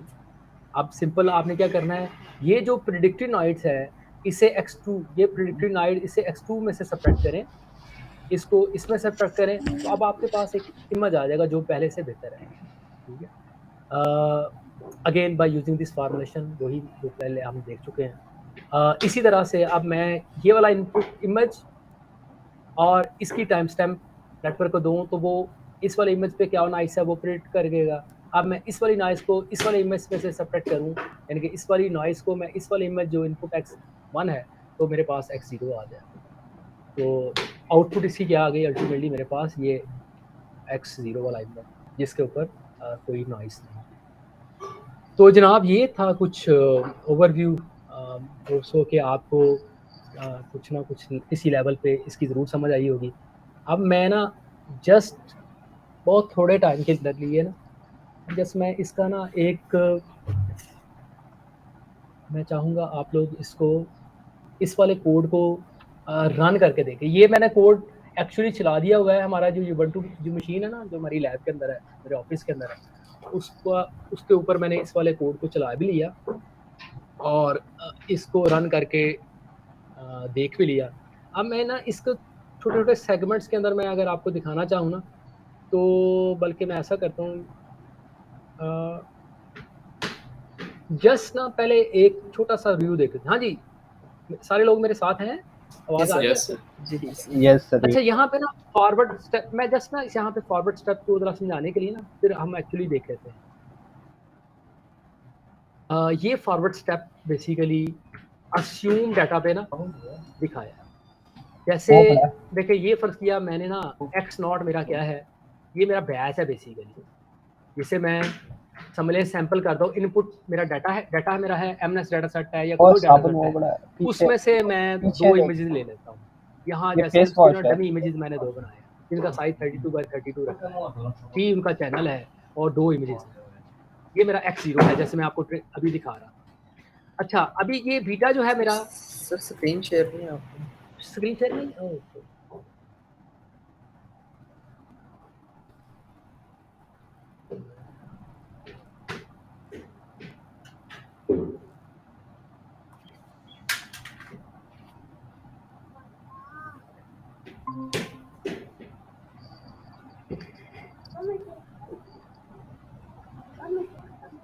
अच्छा अब नजर आ रही स्क्रीन? Yes sir. ठीक है। अच्छा, नहीं तो प्रीवियसली नजर आ रही थी जो मैं बोल रहा था? नो सर, नो सर, अभी जब आपने ये कोड दिखाया उस वक्त नजर नहीं थी नहीं आ रही। अच्छा, पहले नजर आ रही थी? हाँ पहले तो ठीक है, चलें अब दोबारा से। हाँ नजर आ रही है अब? यस सर, आ रही Yes, है। sir. अच्छा चलें, ठीक हो गया। अच्छा, यहाँ पे ना देखें, ये ना मैंने ये एक लाइन लिखी है, जैसे ये कोड लिखा है, इसके अंदर बेसिकली क्या कर रहा हूँ मैं, एक डमी समझ लें बैच बनाया है जिसके अंदर जो मेरे पास 2 इमेजेस हैं, हर इमेज जो है 3 चैनल है, आधी भी इमेज है मेरे पास, उसका साइज 32x32 का है, ठीक है। तो ये मेरा x0 है। जैसे मैं अभी आपको जितना भी डिस्कशन के अंदर हमने देखा है x0 से हम शो कर रहे थे, तो ये इसे हमने सैंपल किया है अपने डाटा सेट से, तो ये जस्ट समझ रहे कि मैंने वो इमेज बना लिया। अच्छा जी, अब बीटा जो यहाँ पे शो कर रहा था वो हमने कहा थी ये क्या है, ये बेसिकली आपने कितनी नॉइस के अंदर ऐड करनी है, ठीक है। तो ये हमने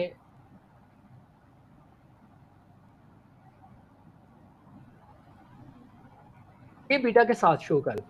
तो अब देखिए, जैसे मैंने आपको यहाँ पे दिखाया जी, पहले स्टेप के अंदर हम 0.01 लीनियर स्केड्यूल बेसिकली आपको दिखाया, 0.05 ऐड करूंगा, फिर 0.1 ऐड करूंगा, फिर 0.15 एंड सो ऑन। तो ये बेसिकली जो नॉइस है ना, ये मैं ऐड करता जा रहा हूँ।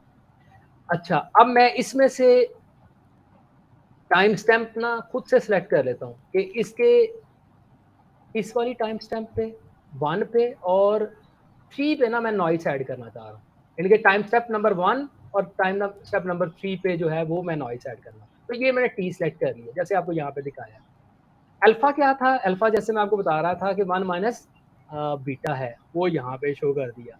अल्फा हेड क्या था? जैसे मैं आपको दिखा रहा था कि वो कम्युलेटिव, आपने कम्युलेटिव प्रोडक्ट है कि आपने हर जितने भी किसी भी अल्फा पे आप हैं, उससे प्रीवियस जितनी भी अल्फा टर्म है उनको आपस में मल्टीप्लाई कर लें तो ये आपका अल्फा हैट आ जाए। तो ये यहाँ पे आपको ये दिखा रहे हैं तो उनको आपस में प्रोडक्ट कैसे लेते हैं। अच्छा, ये जस्ट साइज शो किए हैं जस्ट अपनी कंफर्मेशन के लिए। अच्छा, अब क्योंकि हमने अल्फा हैट को इनपुट के साथ मल्टीप्लाई करना है तो इसका साइज सेम होना चाहिए जो आपका इनपुट है। मतलब मेरा इनपुट ये है ना, ये मेरा डमी बैच है, तो इसका साइज इसके साइज का बनाना चाह रहा हूँ मैं, किसको? अपने अल्फा हैड को बनाना चाह रहा हूँ। तो उसके लिए मैंने क्या कर दिया, ये वाला एक्सप्रेशन यूज कर दिया, ठीक है, ये वाला एक्सप्रेशन यूज कर दिया। तो ये उसका साइज को वैसा ही बना देगा जैसे मेरा इनपुट है।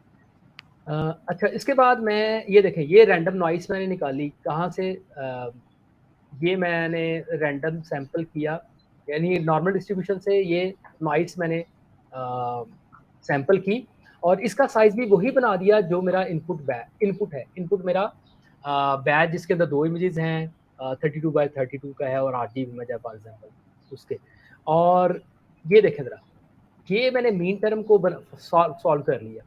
याद है एक्स नॉट को हम मल्टीप्लाई कर रहे थे इसके साथ square root of alpha alpha hat और अंडरस्कोर टी के साथ है टोटल जो था क्यूमुलेटिव। तो वो ये टर्म वो ऐसे ही मैंने लिख दी। और वेरिएंस क्या थी हमारी term 1 minus alpha hat T, उसके साथ मैं मल्टीप्लाई करूँ किसको? नॉइस को। तो ये बेसिकली एक्सप्रेशन, अब इनको इकट्ठा मैं करके लिखूँ, ये मेरा जो रीपैरामीटराइजेशन ट्रिक वाली एक्सप्रेशन है ना, उसको यूज करके आप देखें ये जो मेरा x1 है ना, ये मैंने जनरेट कर दिया। तो ये बेसिकली फॉरवर्ड प्रोसेस को पूरे को मैं इस वाले एक्सप्रेशन के साथ शो कर लेता हूँ। होप्स हो कि ये वाला आइडिया को मुश्किल नहीं आपको लगा होगा। तो अब अगर आप फॉरवर्ड, अभी मैं आपको इसकी मज़ीद डिटेल भी दिखाता हूँ। अब यहाँ पे फॉरवर्ड फंक्शन की इम्प्लीमेंटेशन है। फॉरवर्ड फंक्शन कुछ भी मुश्किल नहीं है, जस्ट यहाँ पे आप बीटा की वैल्यू निकालेंगे, यानी कि मैं कहता हूँ 0.1 से लेके 0.1 के दरमियान ना मुझे 5 लाइन स्पेस वाले फंक्शन को यूज़ करके से मैं कहता हूँ यूनिफॉर्म, ये मुझे ना इन 0 से 1 के दरमियान ना इनको 5 डिफरेंट हिस्सों के अंदर डिवाइड करके मुझे दे दे, यूनिफॉर्मली डिस्ट्रीब्यूट करके मुझे दे दे। तो वो मुझे 5 डिफरेंट टाइम स्टैम्प मुझे दे देगा बेसिकली। अगेन नॉइस वाला फार्मूलेशन, यानी कि जो ऊपर लिखा है ना उसी को थोड़ा सा रिफाइन करके लिखा हूँ। नॉइस बिल्कुल होप सो कि ये समझ आ गई, यानी कि इसका वही साइज होना चाहिए जो मेरा इनपुट बैच है। ये बीटा 1 माइनस बीटा अल्फा होता है। अल्फा हेड क्या है कि सभी का प्रोडक्ट, ठीक है। तो अल्फा हेड जैसे just minute, alpha head T, इसे भी बेसिकली अल्फा हेड टी कहना चाहिए था। अच्छा, ये मैं इसको बिल्कुल वैसा ही बनाना चाह रहा हूँ जैसा मेरा इनपुट है, ये यहाँ पे शो किया है। ये मीन जैसे प्रीवियसली दिखाया है, बिल्कुल वही सारी फॉर्मेशन। तो ये फॉरवर्ड फंक्शन बेसिकली क्या करेगा, एंड पे ये मुझे नॉइसी इमेज और एक्चुअल नॉइस कितनी ऐड की है आपने वो मुझे रिटर्न करके देगा। तो ये बेसिकली क्या है, फॉरवर्ड फंक्शन है जो यहाँ पे आपको नज़र आ रहा है, ठीक है। अच्छा, अब मैं जस्ट ये सैम्पलिंग के लिए ना बैकवर्ड फंक्शन को यूज़ करेंगे। अब मैं ना इसकी ये वाली एक्सप्रेशन आपको यहाँ पे मैं, चूँकि मैंने इसको ड्राइव डू नहीं किया था तो इस वजह से मैंने इसके बारे में नहीं पढ़ा, ठीक है। तो ये आप खुद ही देख सकते हैं, ना हुआ तो इंशाल्लाह हम इसे किसी नेक्स्ट सिटिंग के अंदर रख लेंगे। तो इसके अंदर बेसिकली वही सारी जो अभी हम बैकवर्ड पास कंप्यूट करते हुए जो जी कंप्यूट कर रहे थे, उसके साथ आपको अल्फा की टर्म नज़र आ रही थी, तो वो सारी कंप्यूटेशन यहाँ पे शो की गई।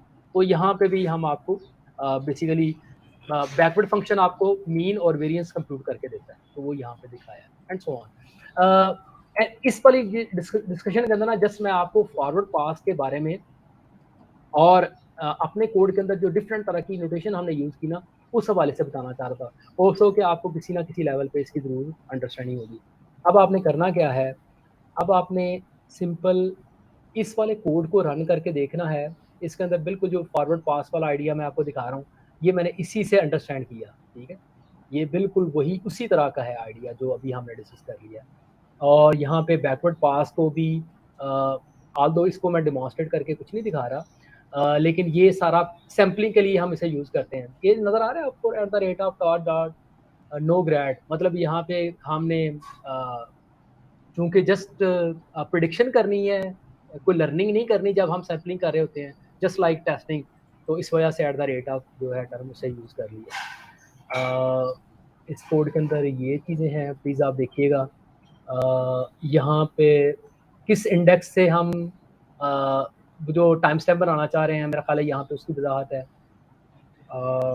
इसी तरह से ये वाला कोड सिंपली क्या कर रहा है, दिस इज़ वेरी सिंपल। इसके अंदर हम ना बेसिकली जो इमेज रीड कर रहे हैं उसको टेंसर के अंदर कन्वर्ट कर रहे हैं, ठीक है। ये सारा कोड उस हवाले से है। और नीचे वो यानी कि ये ट्रांसफॉर्म और रिवर्स ट्रांसफॉर्म क्या है कि किस तरह से टेंसर से आप जिस फॉर्मेट के अंदर आपका ओरिजिनल इमेज है उसके अंदर आप कैसे कन्वर्ट करते हैं, ठीक है। यहाँ पे जैसे उसने टेंसर से ना PIL इमेज के अंदर कन्वर्जन किया, तो ये सारी फॉर्मेशन इसके रिवर्स है, जो ऊपर कन्वर्जन है उसके बिल्कुल रिवर्स है। तो इसके अंदर टेक्निकल बात या हमारी डिफरेंट मॉडल की अंडरस्टैंडिंग के कॉन्टेक्स्ट में कुछ भी नहीं है, जस्ट सिंपल कोड है। अच्छा, यहाँ पे बड़ी मज़े की बात है, इसने ना इस वाले कोड को रन करके अगर आप देखेंगे ना, तो ये उसने कहा जी मेरा सैंपल इमेज है, जैसे यहाँ पे नज़र आपको आ रहा है। उसने डिफरेंट टाइम स्टैम्प पे क्या नाइस उसके अंदर ऐड हुई है वो उसने दिखाई है यहाँ पे। तो आप इसको देख सकते हैं, इस कोड को रन करके। ये मेरे सिस्टम पे जो है हमारा जो सिस्टम है उसके अंदर ऊपर मैंने इसे रन करके देखा हुआ है। आप चाहें तो उसे उसामा से URL लेके या टीमवेयर का जो एड्रेस है वो लेके ना आप उसे देख सकते हैं, ठीक है। अच्छा जी, ये जस्ट यहाँ पे ये एम्बेडिंग जो मैं बता रहा था टाइम स्टैम्प के लिए, साइनोसाइडल पोजीशन एम्बेडिंग, ये फार्मूलेशन उसने उसकी क्या है उसको यहाँ पे उसने लिखा हुआ है, उससे आप देख सकते हैं।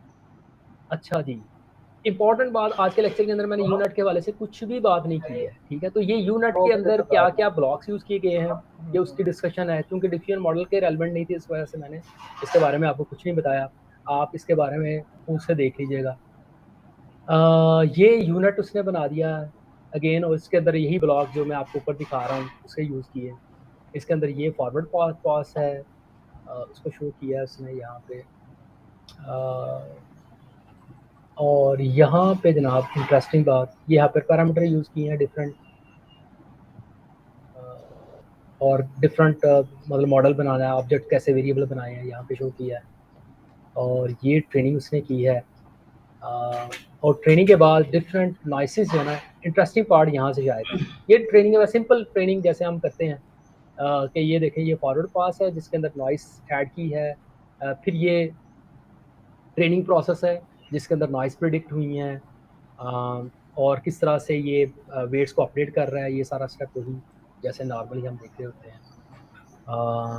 और ये देखें ये बड़ी वेरी इंटरेस्टिंग कि आप ये डिफरेंट इपॉक के बाद ना ये आप दिखा रहा है कि कैसे हमारी ग्राउंड ट्रूथ नॉइस और प्रिडिक्टेड नॉइस जो है वो कैसे फ़र्क है। और ना सिर्फ ये, और बल्कि एट द सेम टाइम ना वो दोनों डिस्ट्रीब्यूशन को भी शो कर रहा है, ठीक है, कि हमारा जो ग्राउंड ट्रूथ नॉइस है उसकी डिस्ट्रीब्यूशन और प्लस तो ये बड़ा ज़बरदस्त इस वाले बंदे ने ना इस वाले कोड के अंदर ये चीज़ें दिखाई हैं, प्लीज़ इसको ज़रूर देखिएगा।